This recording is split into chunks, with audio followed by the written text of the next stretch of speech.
313 জন রসুল এসেছেন। রসুলের সংখ্যা বলছি, কোথায় লেখা আছে কেতাব বলবো? তাহলে আমাকে ধরবেন তো আপনারা? হ্যাঁ, আমাকে ধরবেন তো, কেতাবের নাম লিখুন। হিন্দু ভাইদের উপরে অত্যাচার হয়েছে বলে শুভেন্দু বাবু প্রকাশ্য গলা ফাটিয়ে বলছে ও দেশের 1,50,00,000 হিন্দুরা আপনারা ভারতে আসুন, পশ্চিমবঙ্গে আসুন, আমরা রেডি হয়ে আছি। আপনাকে জিজ্ঞেস করছি বাবাজি, আজ পর্যন্ত একজনও হিন্দু ভাই শুভেন্দু বাবুর ডাকে আপনাদের আকাইপুরে এসেছে কি? আমার বাড়িতে ইটিন্ডে আমি দেখছি, আমি বলি আল্লাহ দেখি তিনি কারা আসবে, কারণ বিএসএফ তো কেন্দ্র সরকারের, শুভেন্দু বাবু তো কেন্দ্র সরকারের লোক, অথচ এখনো মুসলমানের বাড়ির লাচ্চার সীমাই শুভেন্দুর পেটে গিজ গিজ করছে। নন্দীগ্রামের আন্দোলনের সময় মনে করে দেখুন, নন্দীগ্রামে যখন আন্দোলন চলছে না কাকা, তখন সেই লাচ্চার সীমাই আর ঈদের পায়েস খেয়েছিল যে শুভেন্দু, সেই এখন বলছে মুসলিমরা সন্ত্রাসী। বড় লজ্জার। নিঃসন্দেহে বাংলাদেশের পালা বদলের পরে কিছু দুর্ঘটনা ঘটেছে, সেটা রাজনৈতিক।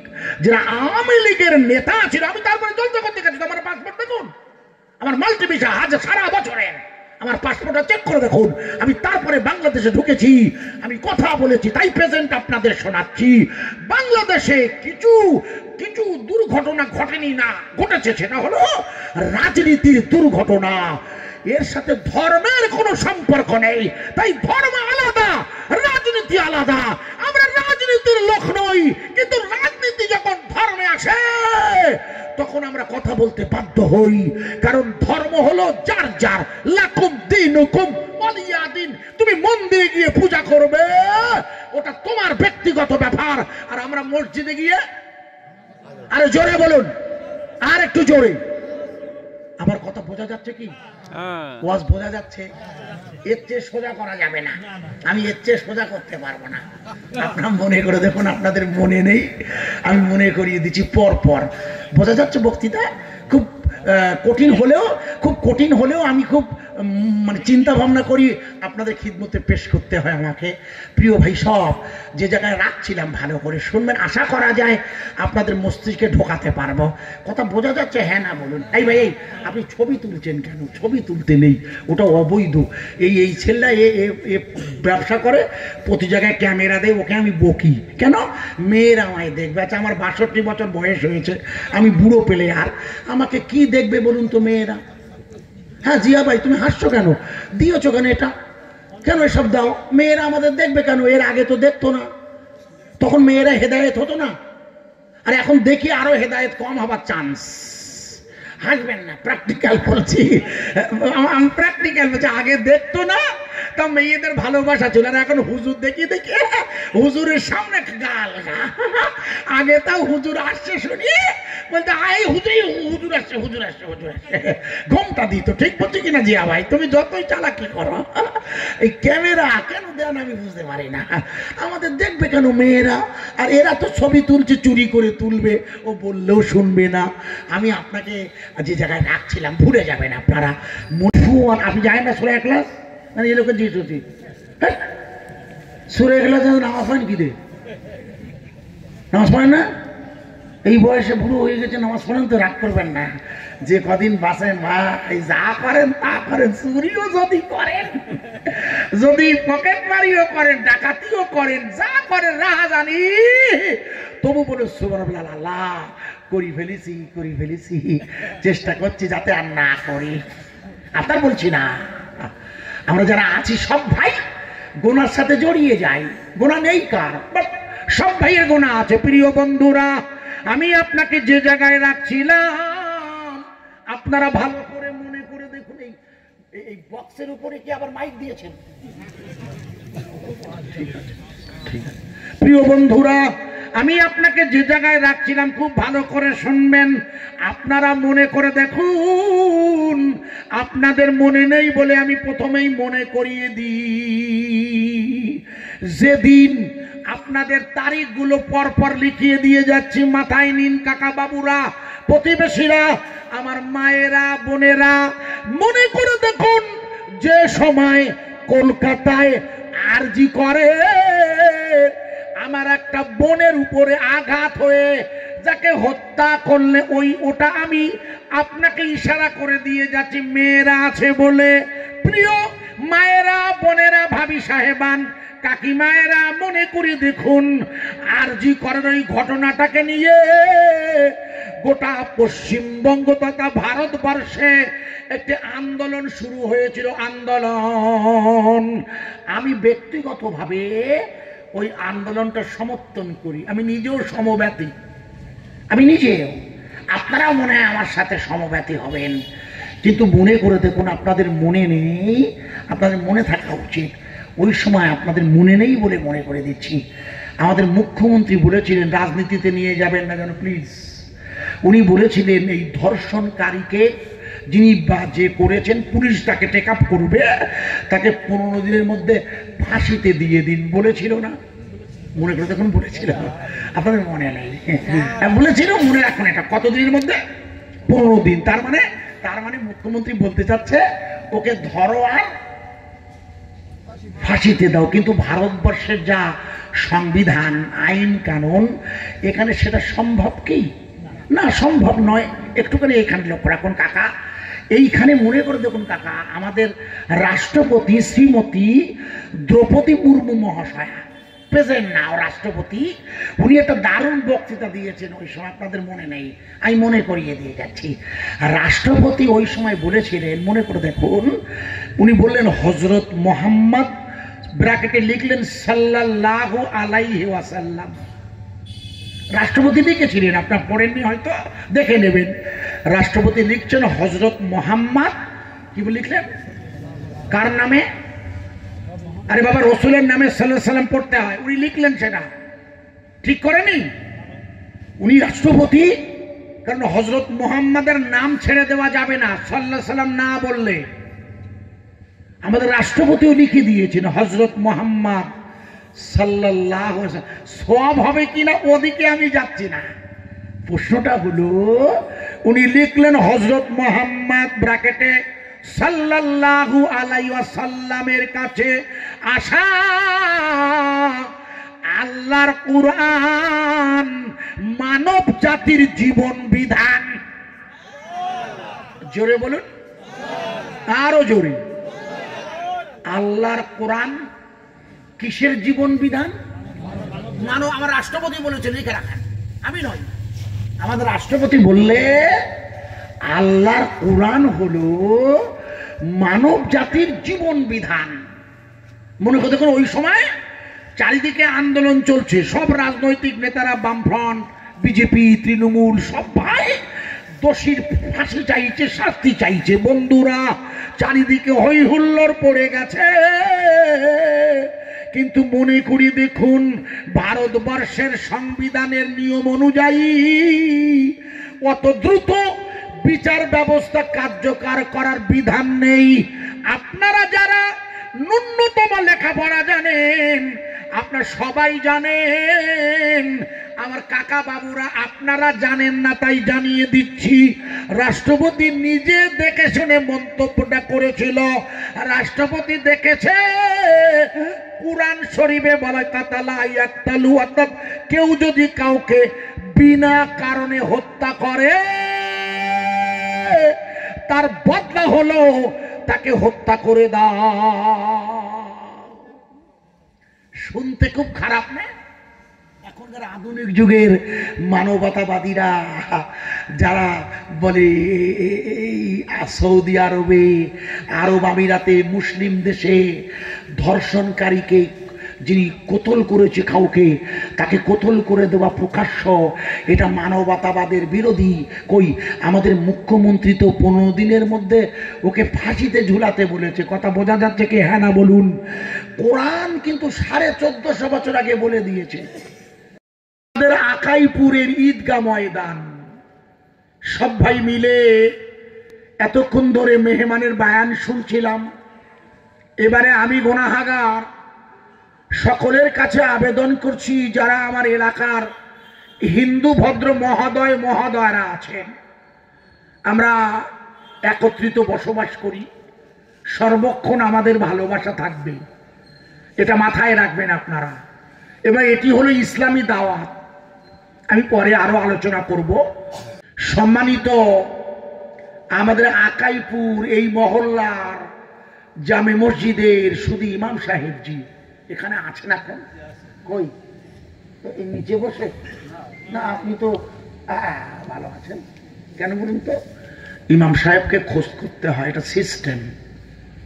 ইমাম সাহেব এবং মুয়াজ্জিন সাহেব আছেন এখানে?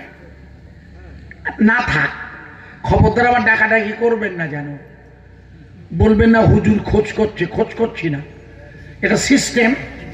সম্মানিত এ মেহফিলের পরিচালক মণ্ডলীর সুধী সভাপতি সাহেবজি, মঞ্চে উপবিষ্ট বিশিষ্ট আমন্ত্রিত অতিথিগণ, বিশেষ করে বয়সে আমার চেয়ে অনেক ছোট হবেন আমার আগের বক্তাও, অনেক অল্প বয়স, এদের জন্য দোয়া করবেন।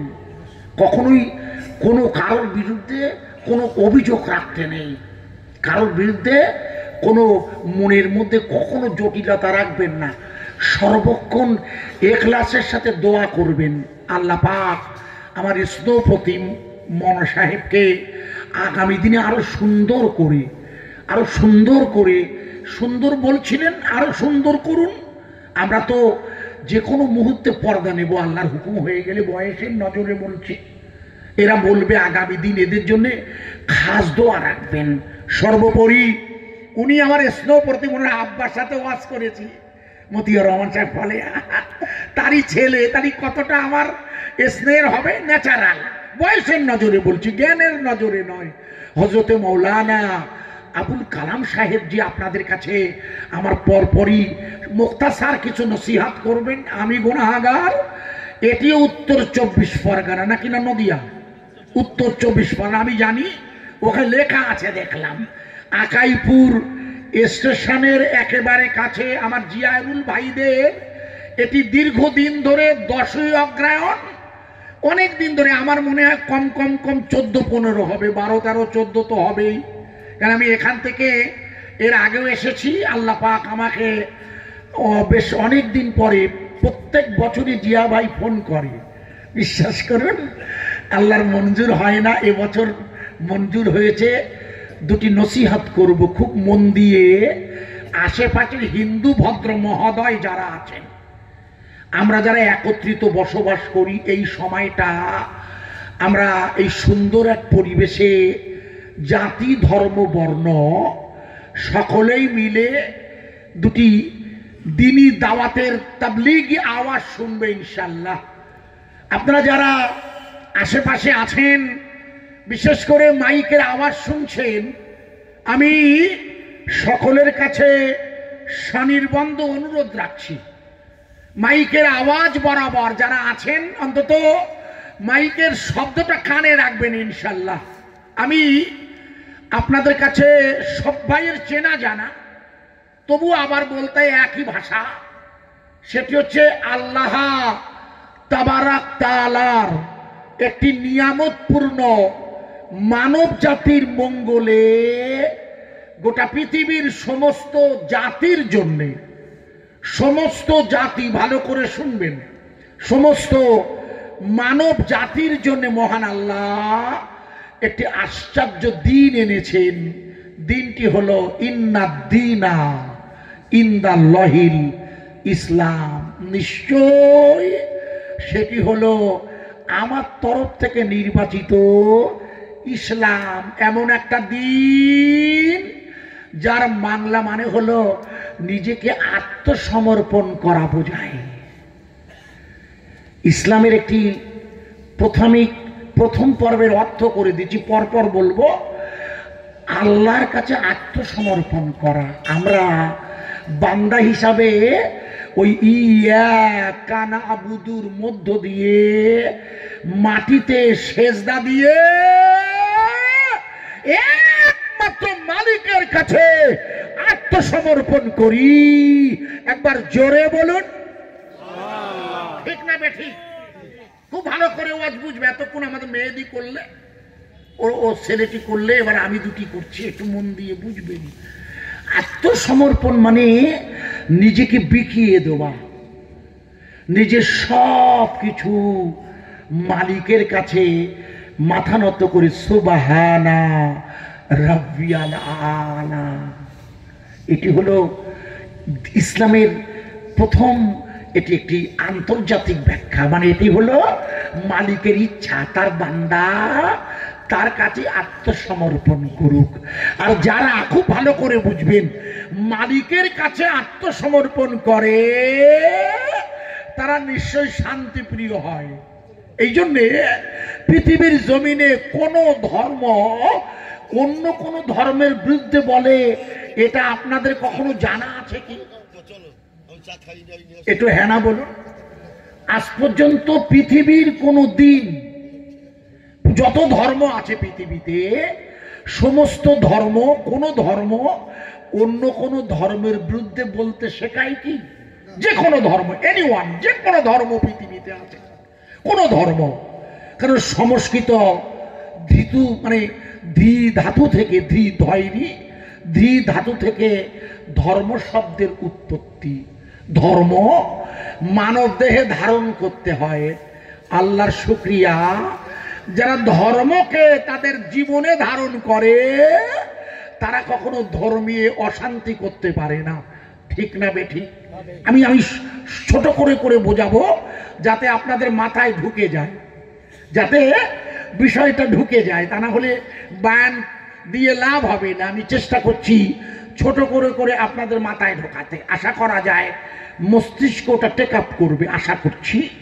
প্রথমে ভাইয়া, জিয়া ভাই, চেয়ার দিন না। দাদারা হয় মুসলিম নাই অমুসলিম, দুটো যে কোনো একটা হবে। আমি তো চিনি না, একটু চেয়ার দিয়ে দিই মেহমানদের, অথবা আমাদের মেহফিলের ফাঁকা জায়গায় বসতে পারেন ভাই সব। যদি কোনো হিন্দু ভদ্র মহোদয় হন, তিনি ওপেনলি আমাদের কাছে বসবেন, কোনো সমস্যা নেই তো, আছে কি? আমার তো মনে হয় আকাইপুরের জিয়া ভাইয়েরা কখনোই বলবে না যে আপনারা আমাদের পাশে বসবেন না। এটা আমাদের ইসলামের একটি মানে নীতির বিরুদ্ধ বক্তব্য। আমি আপনাকে যে জায়গায় প্রথমেই রাখছিলাম, তাহলে ইসলাম এসেছে গোটা পৃথিবীর মানব জাতির কল্যাণে। খুব ভালো করে শুনবেন, তাহলে মুশকিল। ইসলামের রাসূল এসেছে গোটা পৃথিবীর মানব জাতির জন্য। ইসলামের কোরআন এসেছে সমগ্র মানব মণ্ডলীর কল্যাণে। ভাষাগুলো মনে রাখুন, আমি ইলাস্ট্রেশন করছি। প্রথমেই যেটা বলছিলাম, ইসলাম মানে হলো আত্মসমর্পণকারী। ক্লিয়ার কি আপনারা? ইয়া কানাবুদু, এই দলটার কাজ হলো এরা ইবাদত করে কার? আরে জোরে বলুন। সাহায্য চাই কার কাছে? কোন ব্যক্তির কাছে সাহায্য চাই না। এটা হলো আকায়েদ। ঈমানওয়ালাদের আকায়েদ হলো এরা কোনো ব্যক্তির কাছে সাহায্য চায় না, এরা সাহায্য চায় কার কাছে? আরে জোরে বলুন। কোন আল্লাহ? ওই আল্লাহ। না না না, আকাশের দিকে দেখাচ্ছেন কেন আব্বা? আপনি আকাশের দিকে দেখালে আপনার দোষ নয়, অনেকেই দেখায়, আপনি না। বলে ওই দিকে, তা না, ওই দিকে যদি হয় তার নিচের দিকে কে? না না, সর্বত্রই, সর্বত্রই আমার মাওলা। এই জন্য আমার মালিক হলো হাজির নাজির। আমার মালিক কি? মুখস্থ করেন, আমার মালিক হলো হাজির ও নাজির। আর আমার পানিটা পাবেন দিন না, পাঁচ হাতে রেখেছে, এটা আল্লাহর নিয়ামত। কোনো খাবারকে কখনো অবজ্ঞা করতে নেই। পানি, যে কোনো খাবার, এই জন্য কোনো খাবার নষ্ট করা শরীয়তে নিষিদ্ধ। আপনি না খেতে পারবেন, নেবেন না। ইদানিং তো স্টাইল হয়েছে খাবারের প্লেটে অর্ধেক খাবার রাখা। আশ্চর্য। ওই খাবারগুলো আপনার বিরুদ্ধে অভিযোগ করবে। আমার কথা বুঝতে পারছেন কি? সুতরাং পানিটা আমার পায়ের কাছে ছিল বলে এটা আমি খুব ব্যথা পেলাম। আপনি সরিয়ে দিন। যেটা বলছিলাম ভাই, সব আল্লাহ তাবারাক তাআলার আত্মসমর্পণকারী বান্দারাই শান্তির বার্তা দেয়। কেন? যেহেতু তারা সর্বক্ষণ মনে করে মালিক তাদের প্রতিটা কাজ দেখছে। কথা বোঝা যাচ্ছে? কামদেবপুর, আপনি তো কামদেবপুর, ভালো আছেন? ওখানে জলসার জন্য দেখো জিজ্ঞেস করেন, ফোন করেছিল, কতবার জিজ্ঞেস করেন, হইনি, মানে অহংকার করছে না, গল্প করলে এ হবে। যাই হোক, ভালো আছেন সব? যেটা বলছিলাম ভালো করে শুনুন। তাহলে আত্মসমর্পণকারীরা কোনো ব্যক্তির কাছে সাহায্য চায় না, ব্যক্তির কাছে সাহায্য না চায়, কারণ কারণ এমন মালিকের কাছে সাহায্য চাই আমরা যে মালিক সর্বক্ষণ দেখছেন। একবার জোরে বলুন। এই জন্য আল্লাহ হচ্ছেন হাজির ও নাজির, এটা ইসলামী আকায়েদ, এটা আমাদের আকায়েদ। কিন্তু আল্লাহ সর্বক্ষণ মালিক। মালিক আমি আল্লাহ বলছি, অনেকে মালিক বলে, অন্যান্য ভাষায় তারা নিজের মতো করে বিভিন্ন নামে ব্যবহার করে ভগবান কে ঈশ্বর বলেন, যদিও ওর সাথে আমার মত পার্থক্য আছে মূলত, তবে আমি বোঝানোর সাথে মেনেই নিলাম 1 মিনিট। আল্লাহ পাক সর্বক্ষণ বিরাজমান, তিনি দেখছেন আমার বান্দা আকাইপুরের ঈদগায় বসে আমার জাতি ধর্ম বর্ণ এলাকার হিন্দু ভদ্র মহোদয় যারা আছেন তাদেরও মালিককে, আর জোরে বলুন, সব ভাইয়ের সৃষ্টিকর্তা, এই পৃথিবীর মালিক পারানামা সারানামা ব্রহ্মা হো তার মিন্দারা, হো তার মিন্দারা ওম সর্বমঙ্গলা। এই পৃথিবীর একমাত্র সৃষ্টিকর্তা যিনি হচ্ছেন হোতার। যিনি কে? হোতার। হোতার মানে যিনি এক, কুলহু আল্লাহু আহাদ। সংস্কৃত ভাষা তাকে বলে হোতার মিন্দারা। হোতার মানে তিনি এক, মিন্দারা মানে তিনি কারো মুখাপেক্ষী নন। সৃষ্টিকর্তা কি কারোর মুখাপেক্ষী? না না না না। আল্লাহ হুসমাদ, এটা কোন ভাষা? আরবি ভাষা। আগেরটা কোন ভাষা? সংস্কৃত ভাষা। আর বাংলায় হচ্ছে তিনি কারো মুখাপেক্ষী নয়, এটা হলো বাংলা ভাষা। মানে আরবি সংস্কৃত মিলিয়ে আমি বাংলা অনুবাদ করে দিলাম। এই পৃথিবীর মালিক এমন যিনি কারো মুখাপেক্ষী নই। কারণ মালিক যদি মুখাপেক্ষী হয় তাহলে চালাবেন কি করে? আমার কথা বোঝা যাচ্ছে না? লাম ইয়ালিদ, লাম ইয়ালিদ, তিনি কাউকে জন্ম দেয়নি, তিনি না কাউকে জন্ম দিয়েছে, না তিনি কারোর দ্বারা জন্মিত হয়েছে। অর্থাৎ লাম ইয়ালিদ ওয়ালাম ইউলাদ ওয়ালাম ইয়াকুল্লাহু, আরে জোরে বলুন, কুফুয়ান। আপনি জানেন না সূরা ইখলাস? মানে এই লোকের জিজ্ঞেস হচ্ছে সূরা ইখলাস নামাজ পড়েন কি দে? নামাজ পড়েন না? এই বয়সে বুড়ো হয়ে গেছে, নামাজ পড়েন তো? রাগ করবেন না, যে কদিন বাঁচেন ভাই যা করেন তা করেন, চুরিও যদি করেন, যদি পকেট মারিও করেন, ডাকাতিও করেন, যা করেন রাহাজানি, তবু বলে সুবহানাল্লাহ, আল্লাহ করি ফেলেছি, চেষ্টা করছি যাতে আর না করি। আপনার বলছি না, আমরা যারা আছি সব ভাই গুনার সাথে জড়িয়ে যাই। গুনাহ নেই কার, সব ভাইয়ের গুনাহ আছে। প্রিয় বন্ধুরা, আমি আপনাকে যে জায়গায় রাখছিলাম আপনারা ভালো করে মনে করে দেখুন। এই বক্সের উপরে কি আবার মাইক দিয়েছেন? ঠিক আছে, ঠিক আছে। প্রিয় বন্ধুরা, আমি আপনাকে যে জায়গায় রাখছিলাম খুব ভালো করে শুনবেন। আপনারা মনে করে দেখুন। আপনাদের মনে নেই বলে আমি প্রথমেই মনে করিয়ে দিই। যেদিন আপনাদের তারিখগুলো পরপর লিখিয়ে দিয়ে যাচ্ছি, মাথায় নিন কাকা বাবুরা, প্রতিবেশীরা, আমার মায়েরা, বোনেরা, মনে করে দেখুন যে সময় কলকাতায় আরজি করে আমার একটা বোনের উপরে আঘাত হয়ে যাকে হত্যা করলে ওটা আমি আপনাকে ইশারা করে দিয়ে যাচ্ছি, মেয়েরা আছে বলে। প্রিয় মায়েরা, বোনেরা, ভাবি সাহেবান, কাকিমায়েরা, মনে করে দেখুন আরজি করার ওই ঘটনাটাকে নিয়ে গোটা পশ্চিমবঙ্গ তথা ভারতবর্ষে একটি আন্দোলন শুরু হয়েছিল। আন্দোলন আমি ব্যক্তিগতভাবে ওই আন্দোলনটা সমর্থন করি। আমি নিজেও সমব্যথী, আমি নিজেও। আপনারাও মনে হয় আমার সাথে সমব্যথী হবেন। কিন্তু মনে করে দেখুন, আপনাদের মনে নেই, আপনাদের মনে থাকা উচিত। ওই সময় আপনাদের মনে নেই বলে মনে করে দিচ্ছি। আমাদের মুখ্যমন্ত্রী বলেছিলেন রাজনীতিতে নিয়ে যাবেন না যেন প্লিজ। উনি বলেছিলেন এই ধর্ষণকারীকে যিনি বা যে করেছেন পুলিশ তাকে টেক আপ করবে, তাকে 15 দিনের মধ্যে ফাঁসিতে দিয়ে দিন, বলেছিল না? মনে করে তখন বলেছিল, আপনাদের মনে নেই, বলেছিল মনে রাখুন, এটা কতদিনের মধ্যে? 15 দিন। তার মানে মুখ্যমন্ত্রী বলতে চাচ্ছে ওকে ধরো আর ফাঁসিতে দাও। কিন্তু ভারতবর্ষের যা সংবিধান, আইন কানুন, এখানে সেটা সম্ভব কি? না, সম্ভব নয়। একটুখানি এখানে লক্ষ্য রাখুন কাকা, এইখানে মনে করে দেখুন কাকা, আমাদের রাষ্ট্রপতি শ্রীমতী দ্রৌপদী মুর্মু মহাশয়া, প্রেজেন্ট নাও রাষ্ট্রপতি, উনি একটা দারুণ বক্তৃতা দিয়েছেন ওই সময়, আপনাদের মনে নেই, আমি মনে করিয়ে দিয়ে যাচ্ছি। রাষ্ট্রপতি ওই সময় বলেছিলেন, মনে করে দেখুন, উনি বললেন হযরত মুহাম্মদ, ব্র্যাকেটে লিখলেন সাল্লাল্লাহু আলাইহি ওয়াসাল্লাম। রাষ্ট্রপতি লিখেছিলেন, আপনারা পড়েননি হয়তো, দেখে নেবেন। রাষ্ট্রপতি লিখছেন হযরত মুহাম্মদ, কি বলে লিখলেন? কার নামে?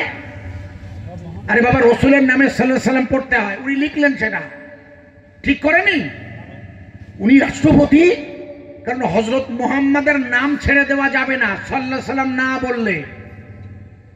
আমাদের রাষ্ট্রপতিও লিখে দিয়েছেন হযরত মুহাম্মদ সাল্লাল্লাহু আলাইহি ওয়াসাল্লাম। সওয়াব হবে কিনা ওদিকে আমি যাচ্ছি না, প্রশ্নটা হলো উনি লিখলেন হযরত মুহাম্মদ, ব্র্যাকেটে সাল্লাল্লাহু আলাইহি ওয়াসাল্লামের কাছে আসা আল্লাহর কুরআন মানব জাতির জীবন বিধান। জোরে বলুন, আরো জোরে। আল্লাহর কোরআন কিসের জীবন বিধান? মানব, আমার রাষ্ট্রপতি বলেছে, লিখে রাখেন, আমি নয়, আমাদের রাষ্ট্রপতি বললে আল্লাহর কোরআন হলো মানব জাতির জীবন বিধান। মনে করে দেখুন, ওই সময় চারিদিকে আন্দোলন চলছে, সব রাজনৈতিক নেতারা, বামফ্রন্ট, বিজেপি, তৃণমূল, সব ভাই দোষীর ফাঁসি চাইছে, শাস্তি চাইছে। বন্ধুরা, চারিদিকে হই হুল্লোড় পড়ে গেছে, কিন্তু মনে করি দেখুন, ভারতবর্ষের সংবিধানের নিয়ম অনুযায়ী অত দ্রুত বিচার ব্যবস্থা কার্যকর করার বিধান নেই। আপনারা যারা ন্যূনতম লেখাপড়া জানেন, আপনারা সবাই জানেন, আমার কাকা বাবুরা আপনারা জানেন না তাই জানিয়ে দিচ্ছি। রাষ্ট্রপতি নিজে দেখে শুনে মন্তব্যটা করেছিল। রাষ্ট্রপতি দেখেছে কুরআন শরীফে বলা কাতালা ইয়াকতালু, অর্থাৎ কেউ যদি কাউকে বিনা কারণে হত্যা করে তার বদলা হলো তাকে হত্যা করে দাও। শুনতে খুব খারাপ না? এখনকার আধুনিক যুগের মানবতাবাদীরা যারা বলে সৌদি আরবে, আরব আমিরাতে, মুসলিম দেশে ধর্ষণকারীকে যিনি কতল করেছে কাউকে, তাকে কতল করে দেওয়া প্রকাশ্য, এটা মানবতাবাদের বিরোধী। কই, আমাদের মুখ্যমন্ত্রী তো 15 দিনের মধ্যে ওকে ফাঁসিতে ঝুলাতে বলেছে। কথা বোঝা যাচ্ছে কি? হ্যাঁ না বলুন। কোরআন কিন্তু 1450 বছর আগে বলে দিয়েছে, আপনাদের জানা নাই। এই জন্যে আমি দুটো তথ্য লিখিয়ে দিয়ে যাই কাকু, শুনে নিন ভালো করে। আপনাদের জানা নাই, কোরআন 1450 বছর আগে গোটা মানব জাতির জন্য, not only Mohammedan but also কেন the whole society, Hinduism and other caste, পৃথিবীর সমস্ত জাতির জন্যে আল্লাহর কোরআন এসেছে। আল্লাহ যেমন সকলের মাওলা, হিন্দু, মুসলিম, জৈন, খ্রিস্টান, ওয়াল্লামা, পারানামা, সারানামা ব্রহ্ম, এই পৃথিবীর সৃষ্টিকর্তা পরম স্মরণীয় ব্রহ্ম, যার আর এক নাম হচ্ছে আল্লাহ। একবার জোরে বলা যাবে না সুবহানাল্লাহ? তাকেই আমরা বলি আল্লাহ। আর একটু জোরে বলা যাবে না? আপনারা মনে করে দেখুন, আপনার নারায় তাকবীর দিয়েছে, একটু জোরে একবার নারা দিয়ে দিই, নারায়ে তাকবীর। আল্লাহু আকবার। আপনার দিতে হবে না, আপনার কাশি লেগে গেছে, আপনাকে দিতে হবে। একটু পানি দেবেন তো ওনার, উনিও, হ্যাঁ এটা তো আবেগ, এটা হচ্ছে ভালোবাসা। আমরা জোরে একবার নারা দেব, গোটা এলাকায় পৌঁছে যাবে। এটা শান্তির বাণী। এটা কিসের স্লোগান? শান্তির স্লোগান। যদিও না বোঝার কারণে কখনো কখনো ভুল বোঝাবুঝি হয়, এই জন্য আমি প্রথমে আরেকবার আওয়াজ দিয়ে নারা দেব, আপনারা একটু চিৎকার করে বলবেন, কেউ যেন ফাঁকি দেবেন না। নারায়ে তাকবীর। আগের চেয়ে জোর হয়েছে, আপনি একটু জোরে বলবেন, চেনা লোক আপনাকে খাটিয়ে নি, একটু জোরে বলবেন। আকাইপুর ঈদগাহ ময়দানের হিন্দু মুসলমানের মিলনের সাম্প্রদায়িক সম্প্রীতির মহান ইসলামী জলসা। আরো জোরে বলা যায় না? আর একটু জোরে বলা যাবে না? আকাইপুর ঈদগাহ ময়দানে হিন্দু মুসলমানের মিলনের সাম্প্রদায়িক সম্প্রীতির মহান ইসলামী জলসা। নারায়ে তাকবীর। আমি একবার জোরে বলবি হিন্দু মুসলিম, জোরে বলবেন ভাই ভাই, হিন্দু মুসলিম ভাই ভাই। আরো জোরে বলা যাবে না? হিন্দু মুসলিম ভাই ভাই। নারায়ে তাকবীর। মোহব্বতের সাথে লা ইলাহা ইল্লাল্লাহ। আরো জোরে ইলাহা ইল্লাল্লাহ, লা ইলাহা ইল্লাল্লাহ মুহাম্মাদুর রাসূলুল্লাহ। নবী নবী নবী নবী নবী মদিনায়, ওগো আল্লাহ কবে যাব জিয়ারাতে রওজায়। হতাম যদি তোতা পাখি,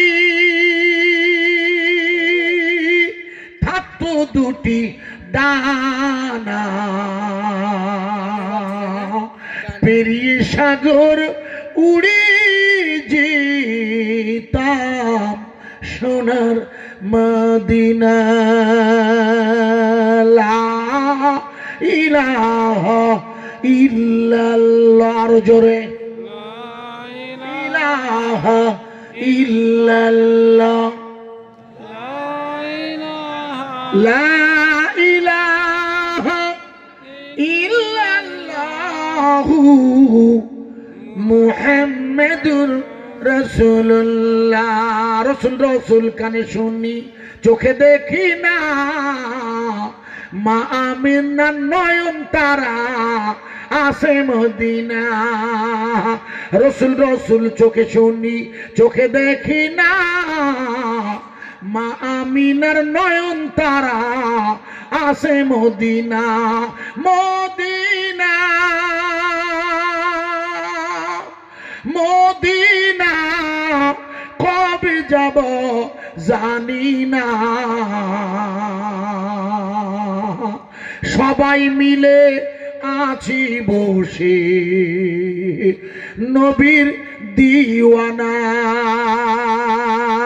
লা ইলাহা ইল্লাল্লাহ। আরো জোরে ইলাহা ইল্লাল্লাহ,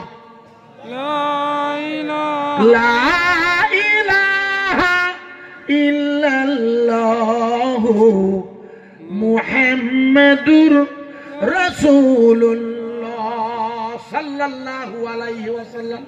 প্রিয় ভাই সব, আপনারা যারা ন্যূনতম লেখাপড়া জানেন, আমি আপনাদের কাছে বোঝানোর চেষ্টা করছি, কোরআনের সংজ্ঞা হলো খুন করেছে যদি কেউ, প্রমাণ মিললে প্রকাশ্য তাকে খুন করে দাও, যেটা আমাদের রাজ্য সরকারের মুখ্যমন্ত্রী দাবি করেছিল, ওকে প্রকাশ্য ফাঁসিতে ঝুলিয়ে দাও। আসলে কোরআন 1450 বছর আগে বলে দিয়েছে, বিনা কারণে ওই মেয়েটির কোনো দোষ ছিল না। আমার বোনটি এমডি করছে, এমডি ডাক্তার অফ মেডিসিন, স্নাতকোত্তর বলা হয়। এমবিবিএস এর পরে যে বিষয়ের উপরে গবেষণা করে ওনার নামের পাশে লেখা থাকে অমুক বিষয় বিশেষজ্ঞ, তাকে বলে এমডি, ডক্টর অফ মেডিসিন। আমার বোনটা এমডি করছিল, আমাদের মধ্যম গ্রামের সোদপুরের কাছে বাড়ি। আমি গেছি বলে আমি সব প্রোগ্রাম করি, তো আল্লাহ পাকের শুকর আদায় করছি। জানেন তো দেশ বিদেশে কম বেশি, ভারত পশ্চিমবঙ্গ বা বিদেশে আল্লাহ আমার এটুকু আল্লাহ শুকর, আপনারা জানেন, গল্প করতে নেই। তো যেটা বলছিলাম, সোদপুরে আমার বোনটার বাড়ি। একটা একটা একটা সুন্দর পুষ্প, সুন্দর একটি ফুল, আল্লাহ পাকের বান্দি এক সুন্দর বোন আমার, কিন্তু কোনো এক লোলুপতার শিকার হয়ে, যাকে সিবিআই বা প্রথমে আমাদের রাজ্য সরকারের পুলিশ গ্রেপ্তার করেছিল, ওটি যাকে গ্রেপ্তার করেছিল তার শরীরে টেস্ট করে দেখা গেছে ও অ্যালকোহল মানে নেশা করেছিল, যেটা আজকের যুব সমাজের কাছে দারুণভাবে বিপর্যয় আনছে। আর যে চারিদিকে ধর্ষণ বা নারীর উপরে আঘাত আসছে, তার একটা বড় এফেক্ট হচ্ছে, খারাপ ব্যাড এফেক্ট হচ্ছে এই পুরুষ যুবকদের নেশাগ্রস্ত হওয়া। ভাই ভুল বুঝবেন না, ইদানিং দেখবেন এত পরিমাণ খোলা বাজারে ইয়া বা ট্যাবলেট বা হিরোইন বা গাঁজা এত পরিমাণ ওপেন বাজারে যা আপনার ছেলেটাকে টিকিয়ে রাখা কঠিন হয়ে গেছে। কঠিন সময় যেটা নেশাগ্রস্ত যুব সমাজ, এই যুব সমাজটাকে পাল্টাতে গেলে মুখ্যমন্ত্রী ফাঁসির দাবি করেছিল। এই ফাঁসির দাবিটা কার্যকর হতে পারে যখনই পশ্চিমবঙ্গ সরকার কড়াভাবে মদ, হিরোইন, গাঁজা আর ওই নেশার দ্রব্য খাওয়া বন্ধ করতে পারবে। আমার কথা বোঝা যাচ্ছে কি ভাইয়া? আরে হ্যাঁ না বলুন। 1450 বছর আগে কাকা আপনারা পড়েননি? 1450 বছর আগে কোরআন মদ নিষিদ্ধ করে দিয়েছে। কোন মুসলিম যুবক খায় তার মানে এই নয় সে কোন মুসলিম যুবক নামাজ পড়ে না, তার জন্য মালিকের দোষ নয়।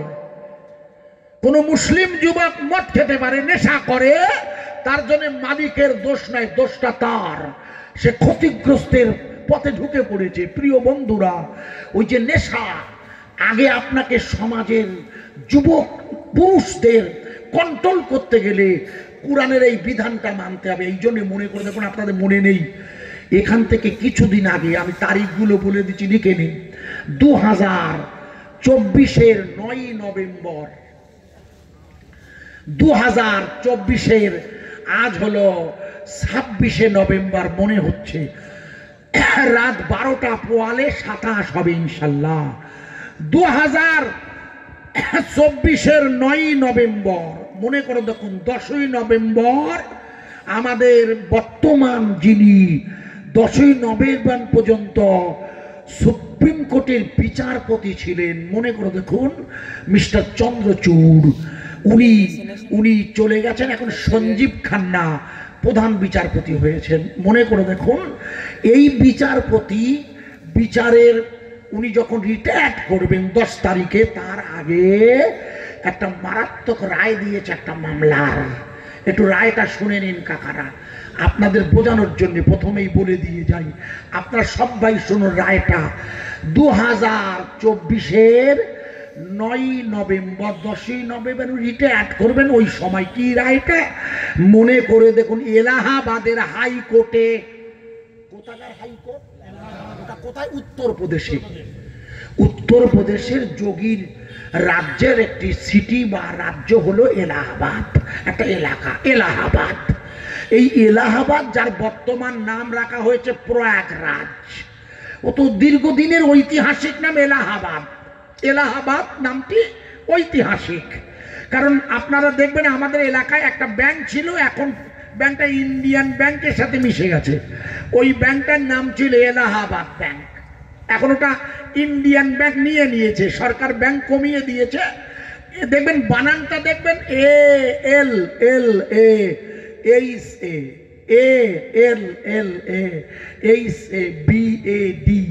আপনি ভালো করে লিখবেন, বাড়ি গিয়ে দেখবেন আপনার লেখাটা হবে ALLA, উচ্চারণ হবে আল্লাহ। একটু জোরে বলুন, আরো জোরে বলবেন না? তারপরে BAD, বাদ মানে চাষযোগ্য জমি, যাকে বলে ওয়াকা। মসজিদের কথা বলছি এটা, কিন্তু মসজিদের যাকে বলে হয় ওয়াকফে লিল্লাহ। আমি চেষ্টা করছি আপনাদের মাথায় পরপর ঢোকানোর, যেটা আগে বোঝাচ্ছিলাম বুঝে নিন ভালো করে।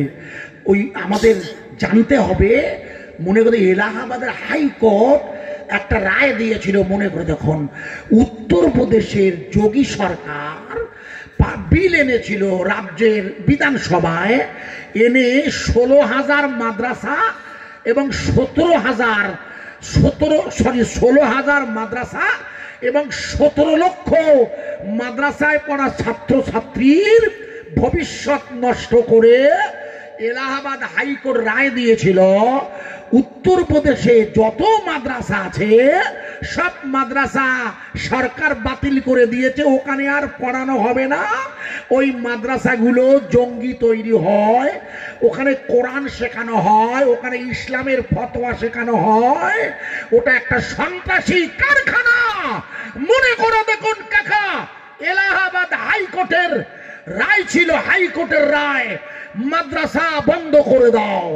16,000 মাদ্রাসা আর 17 লক্ষ ছেলে মেয়ে যেখানে পড়াশোনা করে, শুধু উত্তরপ্রদেশের কথা বলছি কিন্তু ভাইয়া, আসামে যাচ্ছি না এখন।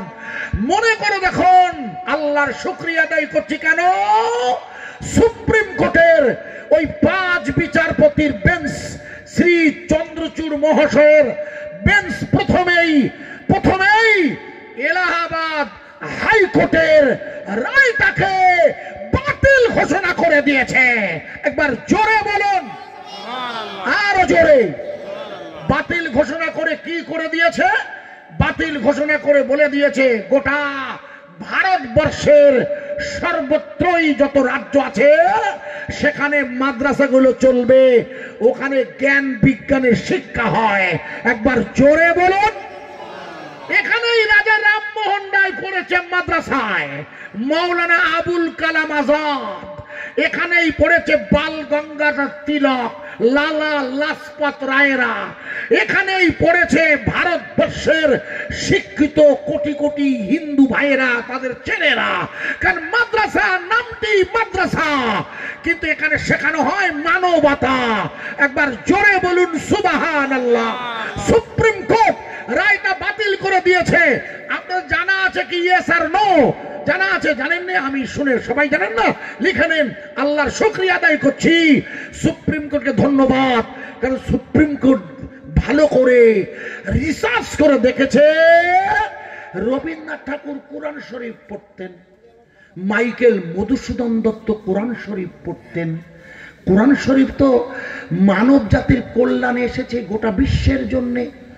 এরা সেটাকেই বন্ধ করে দিতে চাইছে। এটা তো একমাত্র সাম্প্রদায়িকতা ছাড়া কিছু নয়।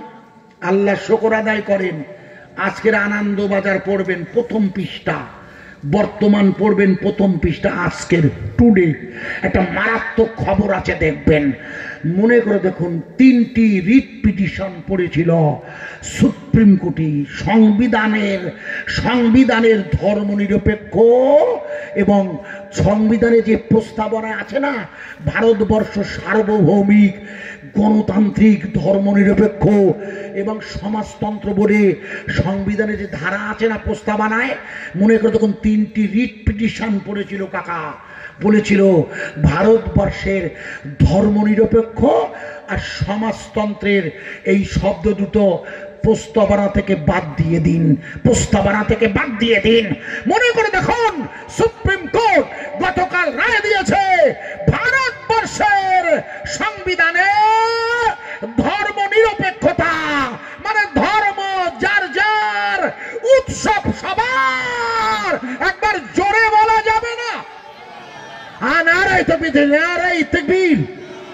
ধর্ম যার যার, লাকুম দীনুকুম ওয়ালিয়া দিন, কোরআনের ভাষা কাকা। তোমার দিন তোমার, লিখেছিল ডক্টর দাদাভাই আম্বেদকর। যেদিন আম্বেদকর সংবিধান লিখছে, মনে করে দেখুন আপনারা, উনি সংবিধান লিখতে গিয়ে ভেবেছিলেন ভারতবর্ষে এত জাতির মানুষের বাস, এই ভারতবর্ষে এমন একটি শব্দ ব্যবহার করতে হবে যেটা সমস্ত ধর্মের অনুসারীরা নিরাপত্তায় ভোগে। প্রসঙ্গে একটি কথা বলছি, বাংলাদেশের শেখ হাসিনা ওয়াজেদ ভারতে এসে আশ্রয় নিয়েছে। আমাদের একটা সবচেয়ে বড় মানবতা হচ্ছে বসুন্ধরা কুটুম্বম, অর্থাৎ আমাদের একটা সবচেয়ে বড় চরিত্র হলো বসুন্ধরা কুটুম্বম, মানে হলো যে কোনো ব্যক্তি আমাদের কুটুম হতে পারে। হাসিনা ওয়াজেদ বাংলাদেশ থেকে হেলিকপ্টারে পালিয়ে এসেছে, আমরা বেদের নিয়ম মেনে তাকে জায়গা দিয়েছি, কিন্তু মনে করে দেখুন এরপরে মিডিয়া যেভাবে বাংলাদেশে হিন্দু ভাইদের উপরে অত্যাচার হয়েছে বলে শুভেন্দু বাবু প্রকাশ্য গলা ফাটিয়ে বলছে ওদেশের 1,50,00,000 হিন্দুরা আপনারা ভারতে আসুন, পশ্চিমবঙ্গে আসুন, আমরা রেডি হয়ে আছি।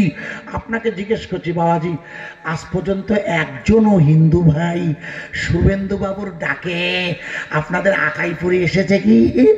এসেছে কি? আমার বাড়িতে ইটিন্ডে আমি দেখছি, আমি বলি আল্লাহ দেখি দিনই কারা আসবে, কারণ বিএসএফ তো কেন্দ্র সরকারের, শুভেন্দু বাবু তো কেন্দ্র সরকারের লোক, অথচ এখনো মুসলমানের বাড়ির লাচ্চার সীমাই শুভেন্দুর পেটে গিজ গিজ করছে। নন্দীগ্রামের আন্দোলনের সময় মনে করে দেখুন, নন্দীগ্রামে যখন আন্দোলন চলছে না কাকা, তখন সেই লাচ্চার সীমাই আর ঈদের পায়েস খেয়েছিল যে শুভেন্দু, সেই এখন বলছে মুসলিমরা সন্ত্রাসী। বড় লজ্জার। নিঃসন্দেহে বাংলাদেশের পালা বদলের পরে কিছু দুর্ঘটনা ঘটেছে, সেটা রাজনৈতিক, যারা আওয়ামী লীগের নেতা ছিল। আমি তারপরে জলসা করতে গেছি, আমার পাসপোর্ট দেখুন, আমার মাল্টিভিসা সারা বছরের আমার পাসপোর্টটা চেক করে দেখুন। আমি তারপরে বাংলাদেশে ঢুকেছি, আমি কথা বলেছি, তাই প্রেজেন্ট আপনাদের শোনাচ্ছি। বাংলাদেশে কিছু কিছু দুর্ঘটনা ঘটেনি না, ঘটেছে, সেটা হলো রাজনীতির দুর্ঘটনা। এর সাথে ধর্মের কোনো সম্পর্ক নেই, তাই ধর্ম আলাদা, রাজনীতি আলাদা। আমরা রাজনীতির লোক নই, কিন্তু রাজনীতি যখন ধর্মে আসে তখন আমরা কথা বলতে বাধ্য হই, কারণ ধর্ম হলো যার যার। লাকুম দীনুকুম ওয়ালিয়া দিন। তুমি মন্দিরে গিয়ে পূজা করবে, ওটা তোমার ব্যক্তিগত ব্যাপার, আর আমরা মসজিদে গিয়ে, আরে জোরে বলুন, আর একটু জোরে। আমার কথা বোঝা যাচ্ছে কি? ওয়াজ বোঝা যাচ্ছে? এর চেয়ে সোজা করা যাবে না, আমি এর চেয়ে সোজা করতে পারবো না। আপনারা মনে করে দেখুন, আপনাদের মনে নেই, আমি মনে করিয়ে দিচ্ছি পর পর। বোঝা যাচ্ছে বক্তৃতা খুব কঠিন হলেও আমি খুব মানে চিন্তা ভাবনা করি আপনাদের খিদমতে পেশ করতে হয় আমাকে। প্রিয় ভাই সব, যে জায়গায় রাখছিলাম ভালো করে শুনবেন, আশা করা যায় আপনাদের মস্তিষ্কে ঢোকাতে পারবো। কথা বোঝা যাচ্ছে? হ্যাঁ না বলুন। এই ভাই, আপনি ছবি তুলছেন কেন? ছবি তুলতে নেই, ওটা অবৈধ। এই ছেলেরা এ ব্যবসা করে, প্রতি জায়গায় ক্যামেরা দেয়, ওকে আমি বকি কেন? মেয়েরা আমায় দেখবে। আচ্ছা, আমার 62 বছর বয়স হয়েছে, আমি বুড়ো পেলে আর আমাকে কি দেখবে বলুন তো মেয়েরা? হ্যাঁ জিয়া ভাই, তুমি হাসছো কেন? দিয়েছো কেন এটা? কেন এসব দাও? মেয়েরা আমাদের দেখবে কেন? এর আগে তো দেখতো না, তখন মেয়েরা হেদায়েত হতো না, আর এখন দেখি আরো হেদায়েত কম হবার চান্স। হাসবেন না, প্র্যাকটিক্যাল বলছি, আমি প্র্যাকটিক্যাল বলছি। আগে দেখতো না, তা মেয়েদের ভালোবাসা ছিল, আর এখন হুজুর দেখি দেখি হুজুরের সামনে গাল। আগে তাও হুজুর আসছে শুনি বলতে, আই হুজুর আসছে, হুজুর আসছে, হুজুর আসছে, ঘুমটা দিত। ঠিক বলছি কিনা জিয়া ভাই? তুমি যতই চালাকি করো, এই ক্যামেরা কেন দেন আমি বুঝতে পারি না। আমাদের দেখবে কেন মেয়েরা? আর এরা তো ছবি তুলছে, চুরি করে তুলবে, ও বললেও শুনবে না। আমি আপনাকে যে জায়গায় রাখছিলাম, ভুলে যাবেন আপনারা, মনে করে দেখুন যেখানে রাখছিলাম। তাই কোরআন এসেছে সমস্ত মানব জাতির জন্যে ধর্মনিরপেক্ষতা নিয়ে। কাকা, ধর্মনিরপেক্ষতা ভালো করে বুঝবেন। তাই বাংলাদেশের যে ডাক্তার ইউনূস এসেছে, ওরা যদি ধর্মনিরপেক্ষতা বাদ দেয়, ওখানকার লোক ওদের ছুঁড়ে ফেলে দেবে। কাকা শুনে দেখেন, আমি ঠিক বলছি না ভুল বলছি? আপনি আমায় ভুল বুঝবেন না, কারণ আমরা ভারতবর্ষে মুসলিম যারা বসবাস করছি, এখানে মাঝে মাঝে যে অসুবিধা হয় না তা নয়, ওটা হতেই পারে, এটা হবার হয়ে যায়, ঘটে যায়, কিন্তু আমরা সেটাকে টেক আপ করে টিকে আছি। ঠিক না বে ঠিক? গন্ডগোল চলছে সম্বলের মসজিদ নিয়ে। গন্ডগোল শুরু হয়েছিল মনে করে দেখুন, আপনাদের মনে নেই? ওই কাশী বিশ্বনাথ মন্দির নিয়ে গন্ডগোল হয়েছিল, রাম মন্দির নিয়েও। আমরা কিন্তু সুপ্রিম কোর্টের বিচারপতির রায় মেনে নিয়েছিলাম কাকা।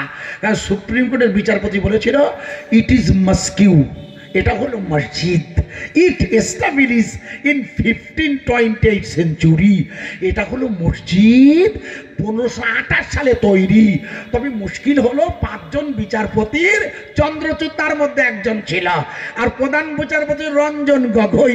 ওনার 5 জনের 3 জন বলল it is belief of Hindus, এটা হিন্দুদের বিশ্বাস, Lord Ram has born this place, এটা হিন্দু ভাইদের বিশ্বাস, ভগবান রাম এখানে জন্ম নিয়েছে, তাই আমরা বিশ্বাস করে ওখানে রাম মন্দির করে দেওয়ার অনুমতি দিচ্ছি। সেটা রাজনীতির কাজ নয়, ওটা সুপ্রিম কোর্ট বলে দিয়েছিল ওখানে মন্দির হবে। সাথে সাথে বলেছিল কাকা আমাদের জন্য 15 বিঘে জমির বন্দোবস্ত করে দিয়েছিল সুপ্রিম কোর্ট, মনে আছে জিয়া ভাই? কত বিঘে জোরে বলুন। আরে বাবা 1 শতক জমি না হলে ওই যে আপনাদের যে ঘরে ঘরে ভিডিও আসছে না, যাদের ঘর দেবে, এবার দিদিমণি খুব কড়া, ঘা খেয়ে খেয়ে বুঝতে পেরেছে, বুঝতে না, এবার একটু কড়া আছে, কিন্তু এবার যে সে ঘর পাবে বলে মনে হয় না। এই জন্য দেখবেন যারা চাকরি করত, যারা অফিসার টাইপের, তারা সব কাগজ জমা দিল, সব ফেরত দিচ্ছে গে বুঝতে পারছে তো, ধরবে তো এর পরে যে দিলি কেন, তোর ঘর আছে তা কিছু মনে করে। দিদিমণি বুঝতে পেরেছে, কিছু মনে করবেন না যেন। এখন এই একটা ঘরের জায়গা নিতে গেলে মিনিমাম 2 শতক জমি লাগে, মিনিমাম একটা নিয়ম আছে সরকারি, তাই তো ভাই? এখন এই 2 শতক জমি যার ঘর হবে তার নেই, সোর বাপের গিয়ে বলছে ও আব্বা ও আব্বা ও আব্বা, আব্বা বুঝতে পেরেছে যে এই যে ঘন ঘন আব্বা আব্বা করছে, ভাব ভালো না, এ ঠিক কিছু চাবে। আচ্ছা ঠিক আছে, কি চাবে? বলে আমার একটু 2 শতক জমি দেবে আব্বা, তাই নিজের ছেলে আগামী দিন ভাগে পাবে, সেই ছেলেকে তাই 2 শতক জমি দিতে চায় না, আর 15 বিঘে জমি সুপ্রিম কোর্ট যোগী সরকারকে বলিয়ে দিল মুসলমানদের মসজিদ করতে দাও। সিঙ্গারার মধ্যে আলু গেল কি করি বুঝবা না কাকা? সিঙ্গারার মধ্যে আলু গেল কি করি, এটা যদি প্রেরণে নিতে পারেন, যে দেশে মন্দির বানাবে বলে মসজিদের জায়গা নিয়েছিল বলে সুপ্রিম কোর্ট বলে দিল 15 বিঘে জমি ওদের দিয়ে দাও। আমরা মন্দির করেছে কোনো আপত্তি করিনি, ভারতের কোনো মুসলমান কখনোই আমরা আপত্তি করি না, এইখানে কই না, আমরা সুপ্রিম কোর্টের বিচার ব্যবস্থাকে মেনে নিয়েছিলাম। মনে করে দেখুন, কিন্তু উত্তরপ্রদেশের যোগীর রাজ্যের অযোধ্যা ফৈজাবাদের হিন্দু ভাইয়েরা কিন্তু মেনে নেয়নি। মনে করে দেখুন, 2024 লোকসভা ভোট শুরু হবে, প্রধানমন্ত্রী বললেন আপকি বার 400 পার, বলেছিল কিনা? আরে হ্যাঁ না বল, আপকি বার 400 পার। আমাদের দিদিমণি বলেছিল আপকি বার পাগার পার, বলেছিল মনে কথা, এখন আপনার মনে নেই, আপকি বার পাগার পার, আর উনি বলেছেন আপকি বার 400 পার। মনে করে দেখুন, আমরা রাগ করছেন নাকি? পাল্টে দেবো না, বুঝতে পারলে পাল্টে দেবো, বুঝতে গেলেও মিনিমাম জ্ঞান লাগে। শোনেন না, আমাদের প্রধানমন্ত্রী যখন বলে 400 পাবো, ভালো কথা, কোনো আপত্তি নেই আমাদের।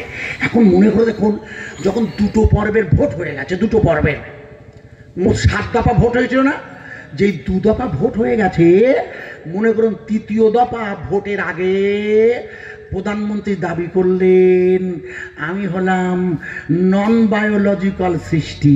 বলেছিল কিনা? হ্যাঁ না বলো আগে, বুঝতে পারেননি, ইংরেজিটা বাংলা করে দিচ্ছি। উনি বলেন আমি হলাম নন বায়োলজিক্যাল সৃষ্টি। নন বায়োলজিক্যালের মানে জীববিদ্যার ভাষায় মা বাপ লাগে না, যে সন্তান হয় তাকে বলে। জীববিদ্যার ভাষায় বায়োলজি মানে হলো মার বাবা, যাদের মিলনে আমি আজিজুর হয়েছি। আপনার সব মা বাপ নেই কাকা? বাবাজি আপনার নেই? হাই সাহেবরা, এই ভাই আপনার বাপ মা নেই? তার মানে আমরা হচ্ছে বায়োলজিক্যাল। বায়োলজিক্যাল মানে হলো আব্বার শুক্রকীট, মায়ের ডিম্বকোষ ফার্টিলাইজ হয়ে আমরা হয়েছি। ফি কারারি মাটি, এই জায়গায় দিস ওয়ে ফি কারারি মাটিন, এর মধ্যে এই জায়গাটা। এই জন্য মেয়েদের সাইকেল চালাতে নেই তো, মেয়েদের সাইকেল চালাবে না, সাইকেল অসুবিধা আছে। মেয়েদের ভুল বুঝবে না, মায়েরা আছে রাগ করবে, একটি মলিশা সাথী সাইকেল দিচ্ছে, সাথী সাইকেল দেয় এখন স্কুলে, সাইকেল চাপবে না, কারণ সাইকেলের সিট শক্ত আর মেয়েদের এই জায়গাটা নরম। এই জায়গাটা মেয়েদের সব শরীরের সব মালপত্র এই জায়গাটা, কিন্তু কথা বুঝতে পারছেন, এখানে ওভারি আছে মেয়েদের, ওভারি বোঝেন মুন্ডু বোঝেন, যাকে যা করেন ওদের যাচ্ছে না। কোরআন শরীফ বলেছে আল্লাহ, আমি লম্বা করছি না। এখন এই মা বাপের মিলনে আমি আজিত হয়েছি। আর প্রধানমন্ত্রী বলল আমার মা বাপ লাগেনি, অথচ ওনার টাটকা মা বাপ ছিল। আরে হ্যাঁ না বলুন, টাটকা মা বাপ ছিল না? এই খোকাই, এই আকাইপুরের ভাইয়া, প্রথম বছরের ভোটে মোদিজি বলেছিল চায়ে পে চাচ্চা, মনে করে দেখুন, বলেছিল আমি চায়ের চাওয়ালা ছেলে, আমার বাবা চার দোকান, আমি সেখানে চা বেচেছি, আর আমি প্রধানমন্ত্রী হব।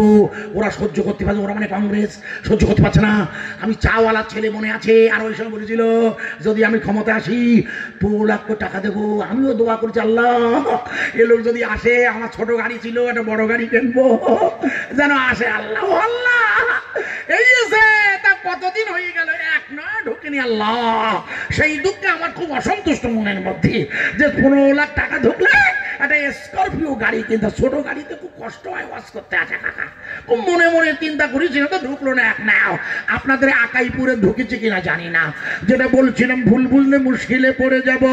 মনে করি দেখুন আপনারা, আমাদের প্রধানমন্ত্রী বললে দ্বিতীয়বার নাই এই নির্বাচনে আমি হলাম নন বায়োলজিক্যাল, আমি ঈশ্বরের পুত্র, অর্থাৎ আমি জন্ম হয়েছি ঈশ্বরের দ্বারা। আশ্চর্য, যার মা বাবা আছেন বাস্তবে, উনি বলছেন আমি ঈশ্বরের, ওটা ভগবান শ্রীকৃষ্ণ বলতে পারতেন, কিন্তু উনি বলছেন আমি ঈশ্বরের পুত্র। তার মানে হলো মোদিজি আবার নিজেকে এবার অবতার বলে ঘোষণা করলেন। অবতার, তার মানে আমি অবতার, আমি যেই সেই লোক না। কথা বোঝা যাচ্ছে? হ্যাঁ না বলো? কিন্তু ভারতবর্ষের শিক্ষিত হিন্দু ভাইদের ধন্যবাদ। হ্যাঁ ধন্যবাদ। কেন? আমার হিন্দু ভাইরা মোদিজিকে ভোট দেয়নি, তা না হলে 240 দাঁড়াতো না।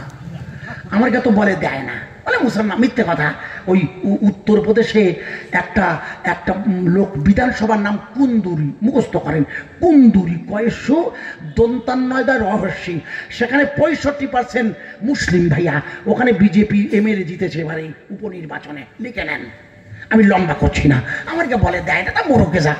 এই তাহলে ভারতবর্ষের সব হিন্দু ভাই মোদিজিকে ভোট দেয়নি, কিন্তু কেন?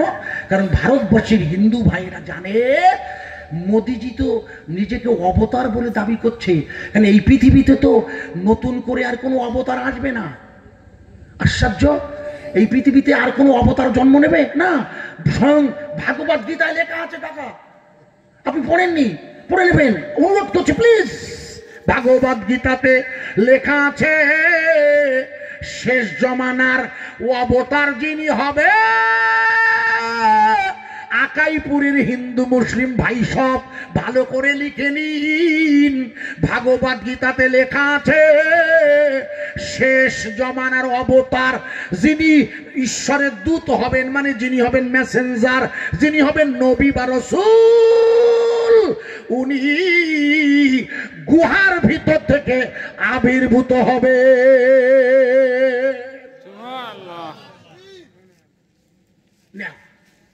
জিয়া ভাই নারায় তো বিধি বসে দিয়ে হাসবেন না, ভালো করিয়েছে। কেন? আমি তো বলিনি, আল্লাহ ওনার মুখ দিয়ে বার করিয়ে নিয়েছে। কথা বুঝতে পারেননি?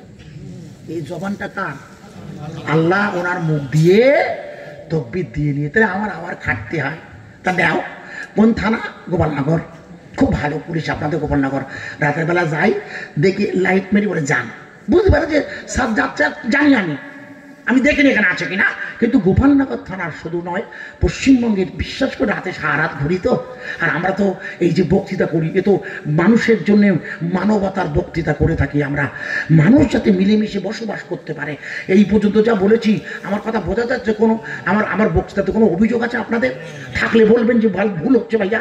আমি হিন্দু মুসলমান, আমরা একত্রিত বসবাস করতে পারি, আমি চেষ্টা করছি সেটাকে, এবং পরপর ব্যাখ্যা করে করে। তা আমার ভাই যখন নারায় তবি দিয়েছে, একটু আমরা আর একটাবার গোপালনগর থানা পর্যন্ত শান্তির এই বার্তা, আকাইপুরের জালসা সব ভাই মিলে বলবে, কেউ যেন ফাঁকি দেবেন না। নারায়ে তাকবীর।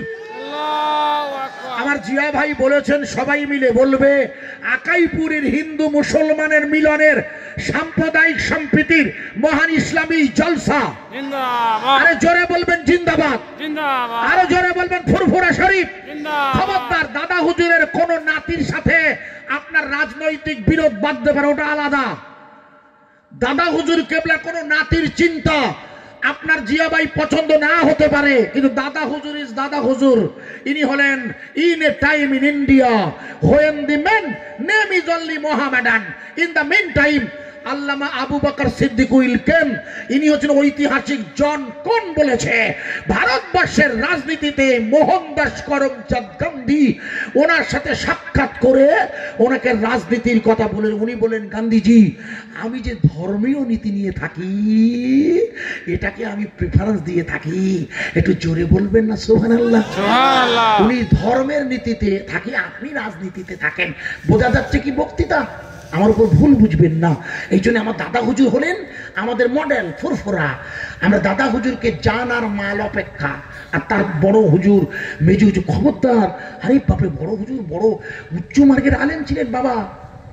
বড় হুজুর মেজু হুজুর তো কোনো কথাই হয় না। গতকাল ওনার নাতির সাথে সভা ছিল। 5 হুজুরই 5টি রত্ন। আল্লাহ শুকরিয়া আদায় করছি। এই জন্য একটু জোরে একবার নারা দিন না, নারায়ে তাকবীর। ফুরফুরা শরীফ, ফুরফুরা শরীফ, আজমির শরীফ, মক্কা শরীফ। আরে জোরে বলবেন আকাইপুর গ্রামের হিন্দু মুসলমানের মিলনের সাম্প্রদায়িক সম্প্রীতি চলে সওয়াব। পুলিশ প্রশাসনের বন্ধুরা, পুলিশ প্রশাসনের বন্ধুরা নারায়ে তাকবীর। মোহব্বতের সাথে আল্লাহুম্মা সাল্লি আলা সাইয়্যিদিনা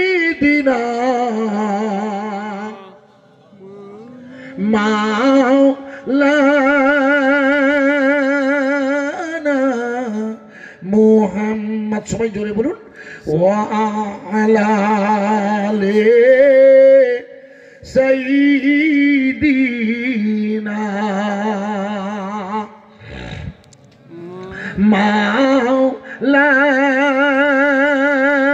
মাওলানা মুহাম্মদ সাল্লাল্লাহু আলাইহি ওয়াসাল্লাম। নবী আমার সোনার ছবি, নবী আমার সোনার ছবি, মতির মতো চমক দেয়। মুস্কি হাসি হাসলে পরে চাঁদের আলো হার মানায়। নবী আমার সোনার ছবি, মতির মতো চমক দেয়। মুস্কি হাসি হাসলে পরে চাঁদের আলো হার মানায়। আল্লাহুম্মা সাল্লি আলা সাইয়্যিদিনা ওয়া আলা আলি সাইয়্যিদিনা মাওলানা মুহাম্মদ সাল্লাল্লাহু আলাইহি ওয়াসাল্লাম। কোথায় আছেন প্রাণের নবী, কোথায় আছেন প্রাণের নবী, আমাদেরকে ছাড়িয়া আপনি বিনা কি লাভ হবে এ ধরাতে বাঁচিয়া। আপনি আছেন মদিনায়,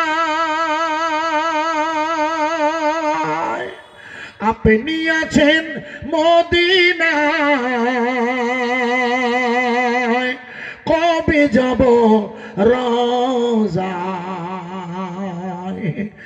একই সাথে পড়ব দরুদ যাবে মদিনায়। জোরে বলা যাবে না সুবহানাল্লাহ? আরো জোরে বলা যাবে না দরুদ শরীফ? আল্লাহুম্মা সাল্লি আলা সাইয়্যিদিনা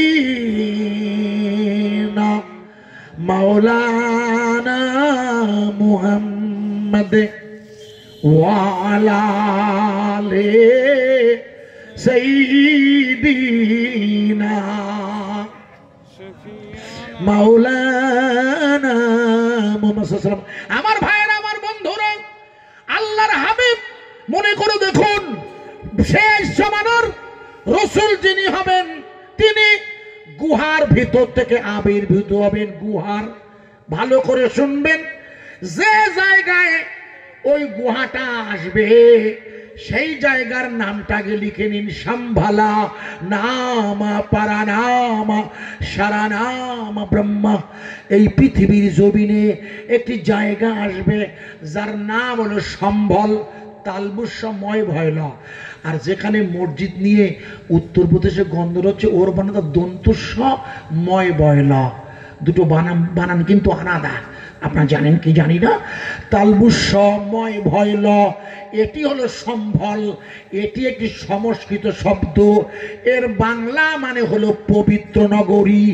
এই পবিত্র নগরীকে মক্কাতুল মুকাররমা ওয়াত্তিনে ওয়াজ্জাইতুনে ওয়াতুরি সিনিনা ওয়া হাযাল বালাদিল আমিন।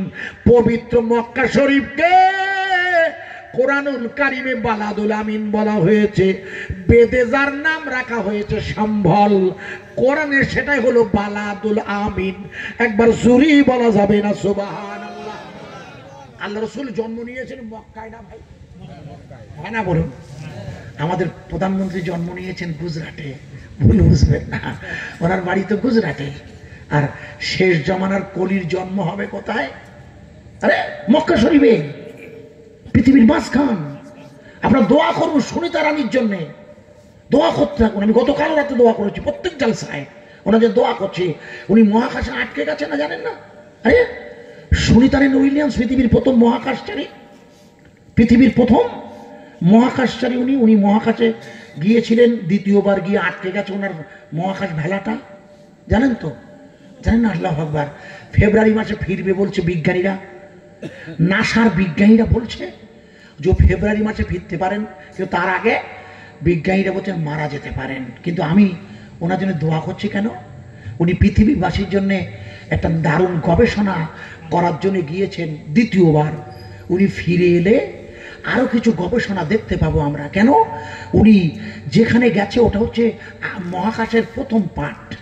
আকাশ হচ্ছে সাতটা, সাবা সামাওয়াতি তিবাকান, দাদা কোরআনের ভাষা, বেদও আছে। সাতটা হচ্ছে আসমান, তার প্রথম আসমানে উনি আছেন। প্রথম আসমানে, ভালো করে শুনবেন, উনি প্রথম আসমানে গিয়ে এই মুহূর্তে আটকে আছেন। তা থাক, দোয়া করতে বলছি কেন? উনি আমাদের কিছু আবিষ্কার করে দেবেন, তাই তো বিজ্ঞানীরা পাঠিয়েছে ওনাকে। মহাকাশ বিজ্ঞানীকে এত টাকা খরচা করে আমেরিকা পাঠিয়েছে কেন? প্রথমবার যখন ওনাকে পাঠানো হয়েছিল, এক লাইনে বলছি, মনে করে দেখুন, প্রথমবার যখন ওনাকে পাঠানো হয়, নাসার বিজ্ঞান, ওনার বাড়ি হচ্ছে ভারতের গুজরাটে। ওনার স্বামীর নাম উইলিয়ামস, ওনার নাম সুনিতা রানী।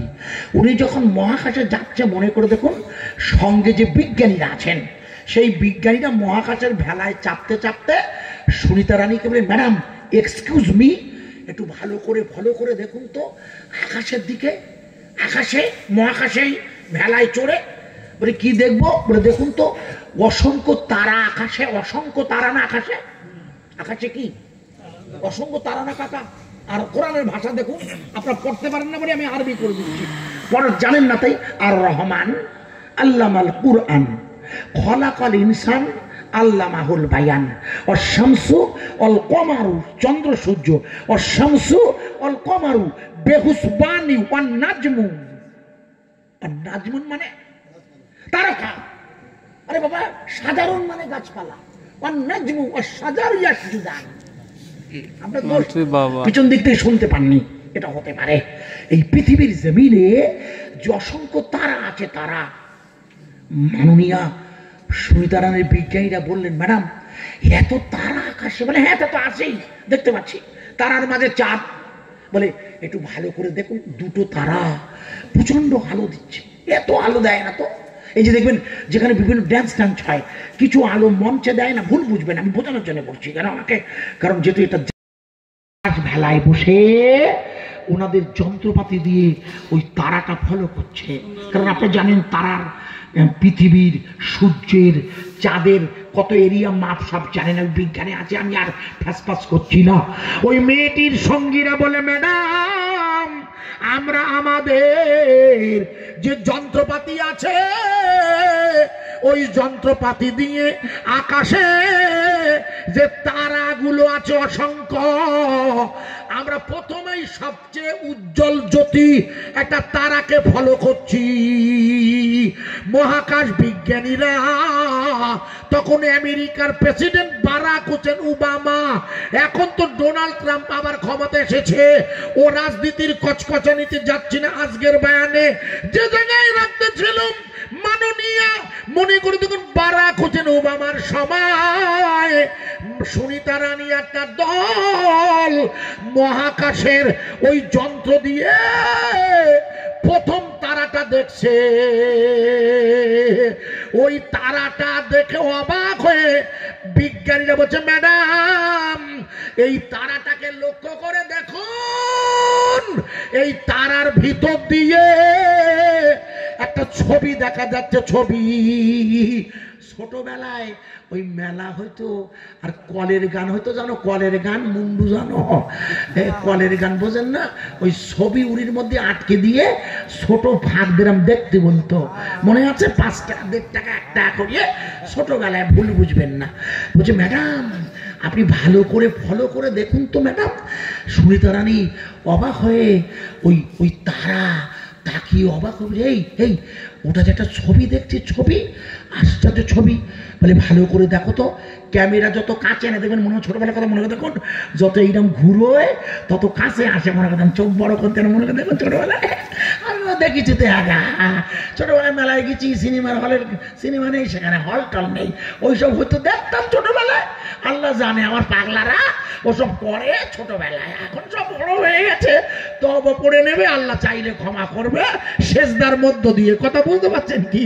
সব পার্টি আমরা কম বেশি মেলায় টালায় ঘোরা পার্টি কোকা, ও যতই ফতোয়া দেন হয়ে যায় ছোটবেলায়। এখন বলছে, বলে তাই তো, যত ক্যামেরা লেন্স আনছে তত দেখছে বড় ছবি আসছে। বলে ভালো করে দেখো তো ছবিটা। ভালো করে ছবিটা দেখে, ওই ছবিটা হলো কাবার ছবি।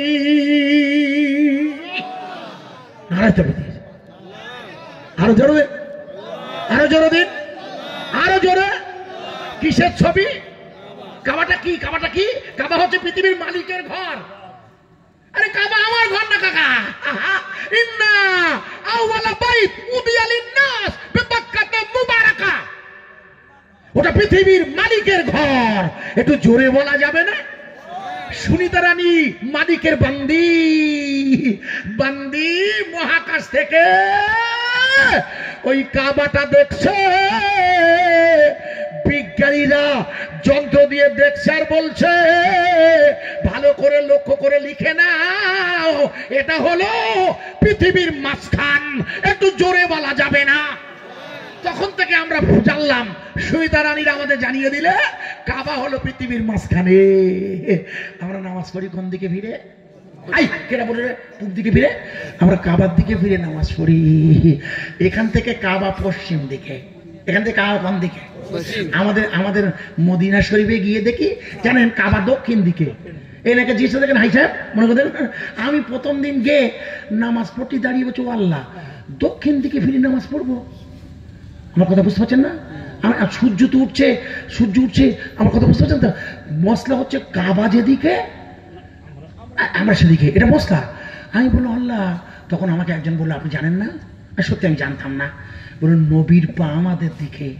বললে বলে রসুলের পা, আমার রসুলের পা আমাদের দিকে, একটু জোরে বলুন সুবহানাল্লাহ। আমি কি করতাম জানি, আমি সুযোগ পেতাম হুজুরের পা, আমি তো 2000 সালের কথা বলছি, আমি তো চারবার অনেকবার হজে গেছি, তো ওই হুজুরের পার কাছে গিয়ে বসতাম। জানেন পা হচ্ছে সবচেয়ে বরকতান জায়গা, শোনেন আপনারা জানেন না, পা হলো একটা মানুষের সবচেয়ে নিয়ামতের জায়গা। ওঠি আল্লাহর নিয়ামত কিন্তু পা। রসুলের পা আমাদের দিকে, একটু জোরে বলুন সুবহানাল্লাহ, আরো জোরে বলবেন না সুবহানাল্লাহ। আমরা নামাজ পড়ি কোন দিকে ফিরে?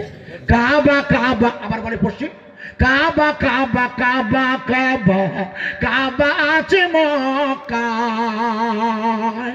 আর কাবা খানি কাবা হলো দয়ার নবীর ওসিলায়। মা হাজেরা এসেছিল ইসমাইলের নিয়ে, ভাঙা কাবা কাবা হলো ইব্রাহিমের হাত। মনে করে দেখো ভাইয়া, আছে একটা পাথরে, পাথরটাতে উঠলে সে তো উঁচু নিচু করে রে, জোরে বলা যাবে না।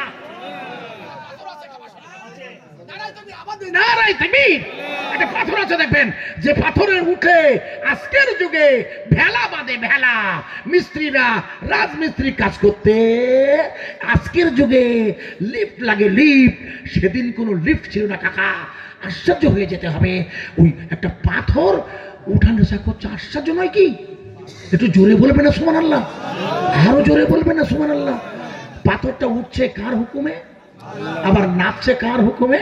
ধরুন 1 ফুট প্লাস্টার হয়ে গেছে মনে করেন, আল্লাহ বলেন পাথর তুমি 8.5 ফুট নামো, ইব্রাহিম দাঁড়াবে।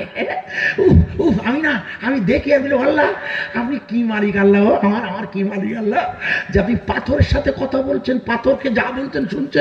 আর দুর্ভাগ্য আমরা মানুষ শুনি না, পাথর কথা শুনে আমি আজ যে শুনি না। সত্যি বলুন, আমরা যদি সত্যি শুনতাম আকাইপুরে মসজিদ 4টে লাগতো না? হ্যাঁ না বলুন? সব মুসলিম যদি আকাইপুরের মসজিদে জুমার নামাজে যেত 5 ওয়াক্তে, তাহলে জায়গা দিতে পারতেন না। জিয়া ভাই, দুর্ভাগ্য আমার দুর্ভাগ্য এটা, যে আমি এখনো আপনাদের বোঝাতে পারিনি। বিশ্বাস করুন, যে কদিন বেঁচে থাকে না, যে কদিন জানি না, কোনো অবস্থায় নামাজ যেন কাজা না হয়। পায়ে ধরে বলছি, আমার মায়েরা যারা পর্দায় আছেন, মা আপনাদের ছেলে বলে দাবি করছি পায়ে হাত দিয়ে, যে 2 দিন বেঁচে থাকেন 2টো কাজ জীবনে মিস করবেন না। একটা হচ্ছে 5 ওয়াক্তের নামাজ, আর একটা হচ্ছে স্বামীর ভালোবাসা। কারণ স্বামীর খিদমতটা মেয়েদের জন্য জান্নাতের একটি টুকরা। একটু জোরে বলুন সুবহানাল্লাহ। কারণ স্বামী যতক্ষণ খুশি না হবে, 1000 নামাজ পড়ে, রসুল বললে ও নামাজ পড়ে পড়ে রোগা হয়ে গেছে, নামাজ পড়ে পড়ে রোজা রেখে রেখে দুর্বল হয়ে গেছে, কিন্তু স্বামী ওর উপরে খুশি নেই। কারণ মেয়েদের জান্নাতে যাওয়া সোজা, পুরুষদের চেয়ে মেয়েদের জান্নাতে যাওয়া সোজা। এখানে আমাদের কষ্ট করতে হয়। মাঠে গিয়েছি, ভাত খেতে বইছি, তরকার পাঠাইনি, একটা ঝাল ঝাপ করি, পরের ক্ষেতের ঝেড়িয়ে খেয়ে নিলাম, গোনা হবে আজিজুরের। মাল আনবো, বউ খাবে, কথা ঠিক কিনা? আরে হ্যাঁ না বলুন? প্র্যাকটিক্যাল বলছে, আকাইপুরের স্টেশনে হকারি করবো আজিজুর, আর ভালো মন্দ খাবে বউ। কত দুর্ভাগ্য! কিয়ামতের মাঠে হুজুর বললে অধিকাংশ নারী জাহান্নামে যাবে, জাহান্নামে নারীরা। খুব দুঃখ লাগে, ভালো করে বোঝার চেষ্টা করেন। মা এখনো সময় আছে, একটুখানি আল্লাহর জন্যে 5 ওয়াক্তের নামাজে আল্লাহর সাথে ভালোবাসার মহব্বতে আল্লাহর সুনিতা রানী উইলিয়ামস বান্দি ওই মহাকাশের প্রথম তারাটার ভিতর দিয়ে উনি যখন আল্লাহর কাবা দেখলে, উনি বিশ্ববাসীকে জানিয়ে দিয়েছিল ওটাই হলো পৃথিবীর মাঝখান। ওই জায়গাটার নাম বেদের ভাষার সম্বল। ওইখানে জন্ম নিয়েছে মুহাম্মাদুর রাসূলুল্লাহ। একটু জোরে বলা যাবে না? আরো জোরে বলতে পারেন না? আল রসুল জন্ম নিয়েছিল মক্কায়, আর উনি নবী হয়েছিলেন কোন জায়গায়? মদিনায় না। এই কি বললেন মদিনায়? আপনার দোষ না, ও হয়ে যায়। উনি নবী হয়েছিলেন 3 কিলোমিটার দূরে, জায়গাটির নাম জাবালে নূর। না, নূরে নয়, পাহাড়টার নাম জাবালে নূর। আর গুহাটার নাম হীরা গুহা। কি গুহা? কি গুহা? ভাগবতে কোন জায়গার কথা লেখা আছে? শেষ জমানার নবী আবির্ভূত হবে কোথার ভিতর থেকে? আরে চিল্লে বলুন। আমাদের মোদিজি কি গুহার ভিতর থেকে? ভুল বুঝবেন না, ভুল বুঝতে বুঝতে পারছো? হ্যাঁ না বলো, এর চাই আর ভাঙতে পারবো না খোকা, আমার আবার ধরবে, বকাবকি করবে। মনে করে দেখো, আল্লাহ রসুলের বয়স তখন 40 বছর 6 মাস 12 দিন। মুখস্থ করেন, 40 বছর 6 মাস 12 দিন, রমজানুল মুবারকের মাস। মা খাদিজাতুল কুবরা হুজুরে খাবার দিয়ে এসেছেন। আপনি গেছেন তো গাড়ি ঘিরায়, উঠতে পারা যায় না। জিয়া ভাই একবার যাবে, গিয়ে দেখবো, অবাক হয়ে না হজ ফরজে টাকা জোগাড় করতে পারবে না। আমি জানি না আপনার কারবার কি, এখন 7 লাখ টাকা খরচা, 7 লাখ টাকা খরচা, খুব অসুবিধা। তাহলে ওমরা করবেন আপনারা, আমি শিখিয়ে দিচ্ছি। এবার আমার সাথে যোগাযোগ করবেন। 70,000, আল্লাহ বলছে 70 থেকে 75-এ ভালো জায়গা আছে, ঠিক করে দিতে পারবো, মানে বলে দেবো, ঠিকানাটা দিতে পারবো, আর কিছু না পারি। এবং আমার নাম করবেন, আশা করা যায় আরামের সাথে আপনার সফরটা হবে। টাকাটা 70 থেকে 75, পরিবেশ অনুযায়ী 5,000 বাড়তে পারে, 80 হতে পারে, তার বেশি হবে না। কিন্তু ভালো প্লেনে যেতে পারবেন, ভালো প্লেন, ভালো প্লেনের ব্যবস্থা হবে। যা আমাদের জানাশোনা আছে সব, আমরা বুঝতে পারছেন, আলেম ওলামা আমাদের সাথে সব মহব্বত করে, তারা বলে দেয় যে গরিবদের জন্য আমরা ছাড় দেবো। জিজ্ঞেস করেন গরিবদের জন্য, গরিবদের দেয় ছাড় কেন? একটা হাজি নিয়ে গেলে তো মিনিমাম 5,000 টাকা থাকে, বেশি না থাক, খাওয়া দাওয়া দিয়ে। তা 5,000 থাকলে 50টা হরি 2.5 লাখ। বছরে 10 বার গেলি কত টাকা হিসেব করো গে যাবো। আর ওই হাজি এসে বলবে, ওরে বাবা যার সাথে গিয়েছিলাম না, সত্যি না লোক ভালো, সত্যি লোক ভালো। এই জন্য কম টাকার ব্যবস্থা আছে, মানে 70 থেকে 75। ভুল বুঝবেন না, কেন একটা বার যেতে বলছি কেন? সৌদি আরবে ফরজ হজে যাওয়া কঠিন, 4.5 লাখের উপর জমা দিতে হবে। না না, 4 লাখ, 5,40,000 বলতে আল্লাহ, আমি কি ভুল বলতিস? তাহলে আমি জানি 4.5 লাখের উপরে। তাই এবার 5,40,000 জমা, কোরবানি আলাদা, কোরবানি আলাদা, এবং 1-1.5 মাস খাওয়া আলাদা, সব আলাদা না, সব আলাদা। কি বিপদ! আগে কিন্তু 2100 রিয়াল দিয়ে দিত, এখন ওটা নেই। যাই হোক, লম্বা করছি। আল্লাহ রসুলের পবিত্রতম বিবি, মা, আমাদের সকলের মা, উম্মুল খায়ের সবাই জানে, মা খাদিজাতুল কুবরা হুজুরকে খাবার দিয়ে আসতেন, ওই গাড়ে হীরায় উঠতেন বুক জড়িয়ে। আমি অবাক হয়ে গেছি জিয়া ভাই, যে একজন বিশ্বাস করে না দেখে বিশ্বাস হবে না। আপনি সময় একজন মহিলা, আপনি গেছেন, সুবহানাল্লাহ, হাই সাহেব আপনার নিচে বসে আছেন। হাই সাহেব, ওই মনে হয় যেন আমার মাকে কেউ ঠেলে দিয়েছিল, আমার মনে হয়। কেন জানেন আমার মনে হয় কেন? আমি ওটা বলছি না, বললে আপনারা বলেন কেন? তা না হলে একজন মহিলা ওই বুকে ভর আর হাতে টিফিন খাবার হতে পারে না। তখন তো যাবার কিছু ছিল না, এখন কেটে কেটে রাস্তা করে দিয়েছে। সে তো এখন করছে, সে হচ্ছে কত বছর আগে, দেখুন 1600 বছর পর, প্রায় 1500 বছর হয়ে গেছে। আমি মার কথা চিন্তা করছিলাম, মা খাই যা। আহা, প্রধানমন্ত্রী বললেন আমি হচ্ছি নন বায়োলজিক্যাল, এই জন্য আমি ব্যাখ্যা করছি। বোঝা যাচ্ছে বক্তৃতা? প্রিয় বন্ধুরা, আল্লাহর হাবিবের বিবি মা খাদিজাতুল কুবরাকে সঙ্গে আল্লাহ সালাম পাঠাতেন। এই জন্য আমার বিশ্বাস যে ফেরেশতারা ওনাকে গায়ে দেবে না, আল্লাহর গায়ে দেবে না, খবরদার ভাববে না জানো। ফেরেশতাদের সাহায্যে আল্লাহ পাথরকে বলি দিয়ে উঠে যা, আমার ধারণা। ওই হযরতে ইব্রাহিম নবীর পাথর যেমন উঠে গিয়েছিল, আমার মন বলে মা খাদিজা গোড়ায় দাঁড়ালে হয় পাথরের বলতে ছোট হয় রসুলের কাছে পৌঁছে দে, আমার মনে বলছে। কেন এই পড়াশোনা করে আমার যা মনে হয়েছে, তবে একজন মহিলা 3 কিলোমিটার কত লম্বা, খারাপ 3.5 কিলোমিটারের মতো লম্বা হবে কমপক্ষে, 370। ভাবতে পারছেন আপনি? একবার দেখে আসুন ভাই কামদেপুর, পাগল হয়ে যাবেন। আশ্চর্য, এখানেই রসুল উঠতেন আর মা যেতেন, কেউ তো যেতেন না, কেউ তো নেই। ফাতেমা ছোট, মেয়েরা ছোট, বাচ্চারা ছোট। তখন রসুলের কাছে খাবার পাঠাতেন, রসুলের কাছে খাবার পাঠিয়ে মা ফিরে এসেছেন। জিবরাইল এসে হাজির। জিবরিল, কেউ বলেছেন 21শে রমজান, কেউ বলেছে 27শে রমজান। বললেন ইকরা বিসমি রাব্বিকাল্লাযী খলাক, পড়ুন। রসুল অবাক, কেন? উনি তো জানেন না। কি জানেন না? উনি পড়তে জানেন না, কারণ ওনার তো অক্ষর পরিচয় নেই, উনি পড়বেন কি করে? ঠিকই বললেন আমি লম্বা করছি না। জিবরিল আমিন আল্লাহর নবীকে পড়তে বললে রসুল পড়তে পারলো না। বুখারী বর্ণনা করেছে, আমি ওই আলোচনায় আজ যাচ্ছি না। আমার আলোচনা হলো আল্লাহর কাবা, যে কাবার কাছে জবালে নূর ওরফে গারে হীরাতে আল্লাহর নবী নবী হয়েছিল। জিবরাইল ধরলেন, কোরআন এসে গেল, উনি নবী হয়ে গেলে একটু জোরে বলা যাবে না? উনি কি হয়ে গেলেন? না, রসুল হয়ে গেলেন। রসুল হয়ে গেলেন, রসুল হয়ে গেলেন।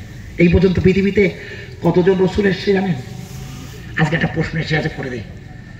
এই পর্যন্ত পৃথিবীতে কতজন রসুল এসছেন? না না, ও তো আপনি 1,24,000 মতান্তরে 2,24,000 নবী ও রসুল বলা হয়েছে। ওটা আমার 1,24,000 হোক, 2,24,000 হোক, অসংখ্য হোক, আমার আপত্তি নেই। অসংখ্য নবী রসুল এসছে, ওটা ঠিক আছে। কিন্তু খাস রসুল কতজন এসছেন এটা দেখুন। কতজন? না, আপনি জানেন, আমার কাছে শোনেন, আর আমার কাছে কেউ পাবেন না। এটা আমি অহংকার, আমি বলি ক্যাসেটে বেরোয় আমার নকল করে, রাগ করবেন না। আসলে শুনেছেন কোনো ওয়াজে কোনো আলেম বলেছে? আমি বলে যাচ্ছি, 313 জন রসুল এসছে। 313 জন, মুখস্থ হয়। 313 জন রসুল এসছেন। রসুল, রসুলের সংখ্যা বলছি, কোথায় লেখা আছে কেতাব বলবো? তাহলে আমাকে ধরবেন তো আপনার? হ্যাঁ, আমাকে ধরবেন তো, কেতাবের নাম লিখুন। হ্যাঁ, সিলেক্টেড তো বটে। রসুল এসেছেন কতটা, সেই সংখ্যাটা বলছি। সিলেক্টেড তো বটেই, আর রসুল তো সিলেক্টেড, নট ইলেক্টেড। ঠিকই আছে, ঠিক বলেছেন, কিন্তু সংখ্যায় কত বললাম? কোথায় লেখা আছে লিখুন। আপনার বইয়ের নাম বলছি, লিখুন না। ওটা তো সাহাবা, ও তো যুদ্ধে গিয়েছিল বাবা, ওটা নয়। রসুল এসছে 313 জন। কোথায় লেখা আছে দেখুন, কেতাবের নাম বলে দিচ্ছি, এক এক করে মুখস্থ করেন। আপনারা জানেন না তাই বলছি, আজকে লিখে রাখুন, কেন এটা কাজে লাগবে অন্যদিন কোনো এক সময়। মনে করে দেখুন, আমাদের পাঞ্জাবের জমিনে মুজাদ্দেদ আল-পেশানি আহমদ ফারুকি সির হিন্দি হুজুর রাদিয়াত হুজুর শুয়ে আছে পাঞ্জাবের জমিনে। জানেন কি? হ্যাঁ না বলুন। উনি হচ্ছেন বর্তমান সময়ে 1000 বছরের মুজাদ্দেদ। উনি এখন ওনার সময় চলছে। উনি উনি উনি জন্ম নিয়েছেন 973 হিজরিতে, আর উনি 63 বছর বয়সে পর্দা নিয়েছেন। রসুল ওনার সম্পর্কে হাদিসও বলেছেন হুজুর, দ্বিতীয় সহস্রাব্দ মানে দ্বিতীয় 1000 চলছে এখন, দ্বিতীয় 1000 চলছে বলে এখন 1446 হিজরি। এখন কত হিজরি? 1446 না? তাহলে 2000 হিজরি হতে গেলে এখনো 554 বছর লাগবে। আর এই 554 বছরের পরে তৃতীয় সহস্রাব্দ শুরু হবে। এখনো পর্যন্ত হাদিস কোরআন চষিয়ে আমি তৃতীয় সহস্রাব্দ পাইনি। কেন? আমি খুব পড়াশোনা করে দেখেছি। কেন দেখেছি? যেহেতু ইমাম মেহেদী আলাইহিস সালাম না এলে ইসরায়েলের যে লড়াই চলছে ফয়সালা হবে না, লড়াইটা টেনে যাবে, লড়াইটা চলবে। ইমাম মেহেদী আলাইহিস সালাম আসবেন, ভালো করে শুনবেন। ইমাম মেহেদী, আমি আলোচনা আজ কিন্তু ওয়াজ করছি না, আমি আজকের বক্তব্যটা আলাদা।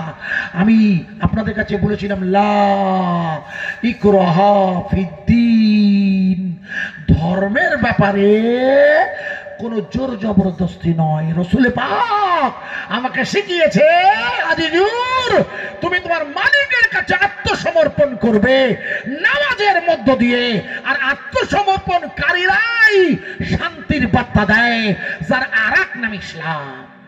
সুতরাং প্রিয় ভাইয়েরা, আমি আপনাকে যে জায়গায় বলতেছিলাম ভুলে যাবেন, মুজাদ্দেদ আল-পেশানি কিতাবটার নাম লিখুন। কিতাবটার নাম হলো রাওজাতুল কায়ুমিয়া। এটা পাকিস্তান থেকে লেখা হয়েছে, আরবি, উর্দু, ফার্সি। আমার কাছে কিতাবটা আছে ভাইয়া। মুজাদ্দেদ আল-পেশানি সেই জমানায় কোনো, আপনারা নিশ্চয়ই জানেন, এখনকার মতো মোবাইল ছিল না। ওনার মুরিদরা ওনার কাছে চিঠি লিখতেন, উনি সেই চিঠির উত্তর দিতেন। উনি যে চিঠির উত্তর দিতেন তাকে বলা হয় মাকতুবাত। তাকে কি বলা হয়? মাকতুবাত মানে চিঠি। ওনার শিষ্যরা পীর সাহেবের কাছে প্রশ্ন করতেন। উনি যে চিঠি লিখেছেন সেই চিঠিগুলোকে উনি 3টে ভাগে ভাগ করেছেন। প্রথম ভাগে উনি লিখেছেন 313টা উনি লিখেছেন। 313 জন রসুল এসেছে, তাই মুজাদ্দেদ আলফেসানি আহমদ ফারুকি 313টা রসুলকে সম্মান জানাতে প্রথম বক্তব্যে 313টা চিঠি লিখেছে। জোরে বলুন সুবহানাল্লাহ। বসিরে আল্লামা লিখে দিয়েছে, পড়ে দেখবেন। বসিরে আল্লামা উনি লিখে দিয়েছেন, আপনারা পড়েননি? ইমাম মেহেদি, দাদা হুজুরের কবর এটা আর কি। ইমাম মেহেদি আলাইহিস সালাতু ওয়াস সালাম, হযরতে ইমাম মেহেদি আলাইহিস সালাতু ওয়াস সালাম মুজাদ্দেদ আলফেসানির তরিকা করবে, লিখে নেন। আমি লিখিনি কিন্তু, আমার ধরবেন না। কেতাবে লেখা আছে, মুজাদ্দেদ আলফেসানি লিখেছেন মাকতুবাত শরীফে যে ইমাম মেহেদি আমার তরিকা করবে, কারণ ওনার তরিকাটা শেষ তরিকা, যে তরিকার নাম হচ্ছে নকশবন্দিয়া মুজাদ্দেদিয়া, যাকে আমরা এখন খাস মুজাদ্দেদিয়া বলে থাকি, মানে ভেঙে দিলি আর কি। কাদিরিয়া, চিশতিয়া, নকশবন্দিয়া, মুজাদ্দেদিয়া, কথা বুঝতে পারছেন কি? এই মুজাদ্দেদিয়া তরিকার শায়েখ মুজাদ্দেদ আলফেসানি মোট চিঠি লিখেছেন 313, 99 আর সম্ভবত 104, সম্ভবত ভাগ করেছেন। তাই 313টা রসুলের নামে উনি লিখেছেন যে 313 জন রসুল এসেছিলেন পৃথিবীতে, উনি লিখেছেন। তাই আমি আপনাদের বললাম, কারণ যেহেতু 1000 বছরের মুজাদ্দেদ, রসুল ওনাকে আগমনের খবর দিয়েছে এবং হুজুরের ও শরীরের অবশিষ্টাংশ দিয়ে উনি তৈরি। লিখে নেন, রসুলের অবশিষ্টাংশ দিয়ে ওনার তৈরি, লেখা আছে কেতাবে। আপনার পড়েন নাই, জানেন না। আজকের ওটা আমার বক্তব্য নয়। বক্তব্য যে ইমাম মেহেদি যখন আসবেন তখনই তো ঈসা রুহুল্লাহ আসবে। সেই পথটা কতদিন দেরি হবে আল্লাহ জানেন, কিন্তু ঈসা রুহুল্লাহ আসবেন এটা তো সত্য, ইমাম মেহেদি আসবেন সেটা সত্য। আর আমরা যে সময় বসে আছি সেই হিজরিটাও চলছে, এটাও সত্য কথা। তাই রসুল পাক সাল্লাল্লাহু 1450 বছর আগে যখন গাড়ে হীরায় নবী হয়ে এলেন, জিবরিল ওনাকে জড়িয়ে ধরে প্রথমেই শেখালেন ইকরা বিসমি, পড়ুন আপনার প্রভুর নাম, আল্লাহ আল্লাহ আল্লাহ। একটু জোরে বলা যাবে না সুবহানাল্লাহ? মনে করে দেখুন, সুনিতা রানী আর তার দল মহাকাশ বিজ্ঞানীরা ওনারা যখন প্রথম তারাটার ভিতর দিয়ে আল্লাহর কাবা দেখলে, ওরা বললে আর একটা কাজ করো, আবার দেখো ভালো করে মহাকাশে। ওরা ঘুরতে ঘুরতে দেখে আর একটা তারা দারুণ আলো দিচ্ছে, আর একটা স্টার মানে তারা, নাজমুন মানে হলো তারা। ওরা দ্বিতীয় তারাটা ফলো করছে। দ্বিতীয় তারাটা বিজ্ঞানীরা বলে, ম্যাডাম আমরা দ্বিতীয় তারাটা দেখবো, মানে আর একবার দেখি ভালো করে। ওরা মহাকাশে ঘুরছে, দ্বিতীয় তারাটা দেখছে। ভাই এরা কিন্তু মহাকাশের প্রথম আসমানে আছে কিন্তু, আর রসুল গিয়েছিলেন কোন আসমানে? না না না, শুধু সপ্তম কেন, আর সে আজিমে। দুটো জিনিস বুঝতে হবে ভাইয়া। সপ্তম আসমান ভেদ করে, না না না, শুধু ভেদ নয়, জিবরিল যেখানে যেতে পারে না। জিবরিল তো নূরের তৈরি, না না, জিবরিল কিসের তৈরি? নূরের। তাহলে জিবরিল যেখানে যেতে পারে না, তাই রসুল তাহলে কি কেমন নূরের তৈরি? ভালো করে এরকম পড়েন না আপনারা, শোনো একটু, বাড়িকে চিন্তা করেন না। ওই নূরটা হচ্ছে ফয়েজ। ওই নূর পীর সাহেবরা রসুলের কাছ থেকে আনে, মুরাকাবার মধ্য দিয়ে। শুনে নেন, আপনি সব জানেন না, দাদা হুজুর আনতো মুরাকাবার মধ্যে ধ্যান করি, রসুলের কাছ থেকে ওই ফয়েজ আনতো। ওই ফয়েজ এনে মুরিদের কলবে নিক্ষেপ করতো। কারণ মুরিদ তো জেনা করেছে, মুরিদ তো মিথ্যে কথা বলেছে, মুরিদ তো সারা জীবন হারাম খেয়ে বায়াত হয়েছে, হুজুর আমাকে বাঁচান। মুরিদের কলব তো ফি কুলুবিহিম মারাদুন, কলব তো পচে গেছে খোকা, ওই জন্য ওখানে ইমান ঢোকে না খোকা। ওই জন্য দাদা হুজুর তরিকার পীররা কি করতেন, কামেল মোকামেল পীরেরা ওই ফয়েজ আনতেন, ওরে মানে আধ্যাত্মিক প্রভাব, ওটা এনে নিক্ষেপ করতেন। এখনো করে, কিয়ামত পর্যন্ত করবে। তোর কিয়ামত পর্যন্ত মুজাদ্দিদিয়া তরিকা থাকবে, কাদিরিয়া, চিশতিয়া, নকশবন্দিয়া, কিয়ামত পর্যন্ত থাকবে। তো আশ্চর্য। এবং 4 তরিকার যে কোনো একটা তরিকা আপনাকে করতে হবে। আমি লম্বা করছি না আজকে, আর যে রাখছিলাম তো উনি বললেন, বলে রসুল পাক সাল্লাল্লাহু আলাইহি ওয়াসাল্লাম যখন ওই নূর ভেদ করছে, আপনার একবার ভালো, রসুল পাক কত হাজার নূরের পর্দা ভেদ করেছিল বলুন? কত হাজার? এই দেখেন, বলতে পারবো না, 70,000 না? হুজুর কত হাজার নূরের পর্দা ভেদ করেছিল? আল্লাহু আকবার, 70,000, 1,000 না। আচ্ছা, 70,000 নূর সেই পদ্মা ভেদ করছে, তাহলে ইনি কি রকেট, আপনার রসুল কি রকেট? আমাদের প্রধানমন্ত্রী কোনোদিন মানে শূন্যে গেছে ভাই? উনি তো সব যায়, এই কদিন আগে গেল, সব তো প্লেনে করে যায়। আর রসুলের জন্যে আল্লাহ আলাদা ব্যবস্থা করে দিলেন না, নাম তার রফরফ। কি পাঠালেন? না না না না, বুরাক কেন? বুরাক তো প্রথমে, কি মুশকিল, প্রথমে তো বুরাক পাঠিয়েছিল, ওটা বাদ, জিবরিল বলে আউট, এবার পাচ্ছে রফরফ, ওখানে ওঠো তুমি, আমি একা যাবে, আর কেউ যাবে না, ওটা আলাদা স্পেশাল লাইন করে দিয়েছে। আবার সেখানে সে রফরফটা কি? যে নূর, যে নূরের উপরে উঠবে, ইনি নূর, রফরফ নূর, আল্লাহ, আল্লাহর নূরের পদ্মা। আল্লাহ যে কি জানি না, খবরদার, আল্লাহ যে কি? রসুল কোনোদিন কোথাও বলেছেন না, হুজুর বলেছেন, রসুলকে তো আল্লাহ রসুল বলেছেন তোমরা আল্লাহর সৃষ্টি নিয়ে ভাববে, আল্লাহকে নিয়ে ভাবতে যাবে না। সত্যি তাই, আল্লাহকে নিয়ে ভাবতে গেলে ব্রেন কাজ করবে না, আপনি ওই নূরের পর্দাটাই শুধু ভাবেন। আমার মেয়ে বলছে, আব্বু আমার মেয়ে ইংরেজি অনার্স করেছে এবং ডিএলএড টেটে পরীক্ষা, যাও লেখাপড়া শিখিয়েছি, দোয়া করবেন, এটা লেখাপড়া শেখাতে হবে। আমার মেয়ে বলছে, বা কথা হয় তো আমি আলোচনা করি বাড়ি, আরে দেখো আমার রসুল পাক সাল্লাল্লাহু আলাইহি ওয়াসাল্লামকে তুমি দেখো, কি আশ্চর্য রসুল, ওনাকে কতটা নূরের পদ্মা ভেদ করতে হচ্ছে, তার শরীরটা তার কি নূর। এই জন্যে রসুল বলে নূরে মুজাসসাম। ইদানিং ইউটিউবে একদল বক্তা রসুলের শরীরে মাটি আছে বলছেন, দাবি করছেন, তারা করছেন, কিন্তু আমি পূর্ণ নূরে মুজাসসামে বিশ্বাস করি। আমি আমার বিশ্বাসটা আপনি ভাঙতে পারবেন না, কারণ কদ জাআকুম মিনাল্লাহি নূর, যে নূর পাঠিয়েছে আল্লাহ, ওই নূর 70,000 পদ্মা ভেদ করে আল্লাহর কাছে পৌঁছাচ্ছেন, একবার ভেবে দেখবেন। আর সুনিতা রানীর প্লেন মহাকাশ ভেলা প্রথম আসমানে ঘুরছে, প্রথম আসমানের ভিতর দিয়ে ওরা দেখছে দ্বিতীয় আর একটা তারা। মহাকাশ বিজ্ঞানীরা বলছে, ম্যাডাম আবার একটা তারা দেখছি। বলে ভালো করে দেখুন, দূরবীন দিয়ে, যন্ত্রপাতি দিয়ে দেখুন। মহাকাশচারী আমার বোন শ্রীমতী সুনিতা রানী উইলিয়ামস, গুজরাটে বাড়ি, উনি এখন মহাকাশে গিয়ে আটকে পড়েছে। খোদা, তোমার বান্দি আটকে পড়েছে, মনে করে দেখুন উনি মহাকাশের দ্বিতীয় ওই ওই ওই ওই তারার ভিতর দিয়ে উনি আর ওনার সঙ্গীরা দেখতে পেল আল্লাহর নবীর রওজা মুবারকের ছবি। জোরে বলবেন না? আরো জোরে বলবেন না? কার রওজা আছে? কোথায়? বলুন বলুন। মদিনায়। দেখছে কোথা থেকে? আকাশ থেকে দেখছে। একটু লক্ষ্য বুঝতে পারে। কিন্তু আপনাদের মসজিদে যে খুতবা আছে না ভাই, আপনাদের কান্দেপুরের মসজিদে বটতলার গায়ে ওইখানে ঢুকে যে মসজিদ আছে, ওখানে খুতবা আছে, কাল বাড়ি গিয়ে পড়বেন সকালবেলা বাংলা। রসুল বললে, মান জারানি, যখন কোনো ব্যক্তি জিয়ারাত করে কবরি, আমার কবর, রসুল বললে ফাঁকা ইন্নামা হায়াতি, হুজুর বললে যে ব্যক্তি আমার কবরটা দেখলো সে আমাকে জীবন্ত দেখলো। একটু জোরে বলবেন না? আচ্ছা দাঁড়ান, এই হাদিসটা শুনেছেন?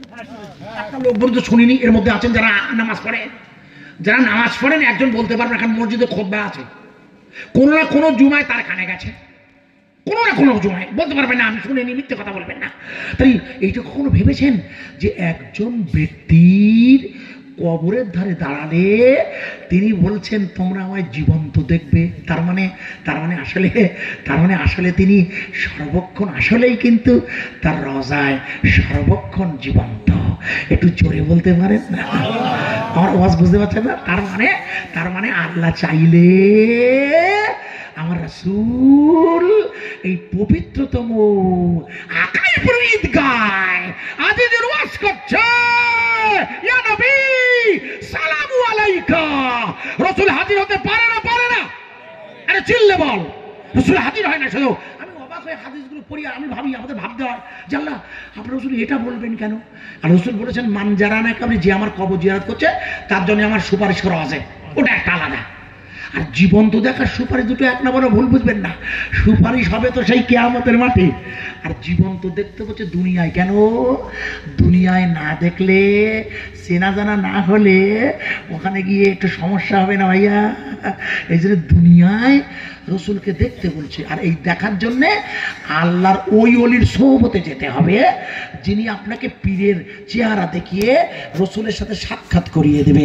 যেমন দাদা হুজুর দিতেন, আর দাদা হুজুর আছে দিতেন না, আশ্চর্য দাদু দিতেন না, ইস কে বলো না, খবরদার। সুফি ফাতি আলী ওয়াইসি দিয়েছে, বসিরহাটের আল্লামা দিয়েছে।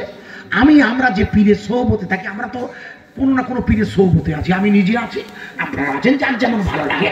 পীর মানে ডাক্তার, পীর মানে বুজুর্গ, যার যে ভালো লাগবে তার কাছে থেকে আপনাকে কলবে ইমানে নিয়ে রসুলকে দেখে নিতে হবে।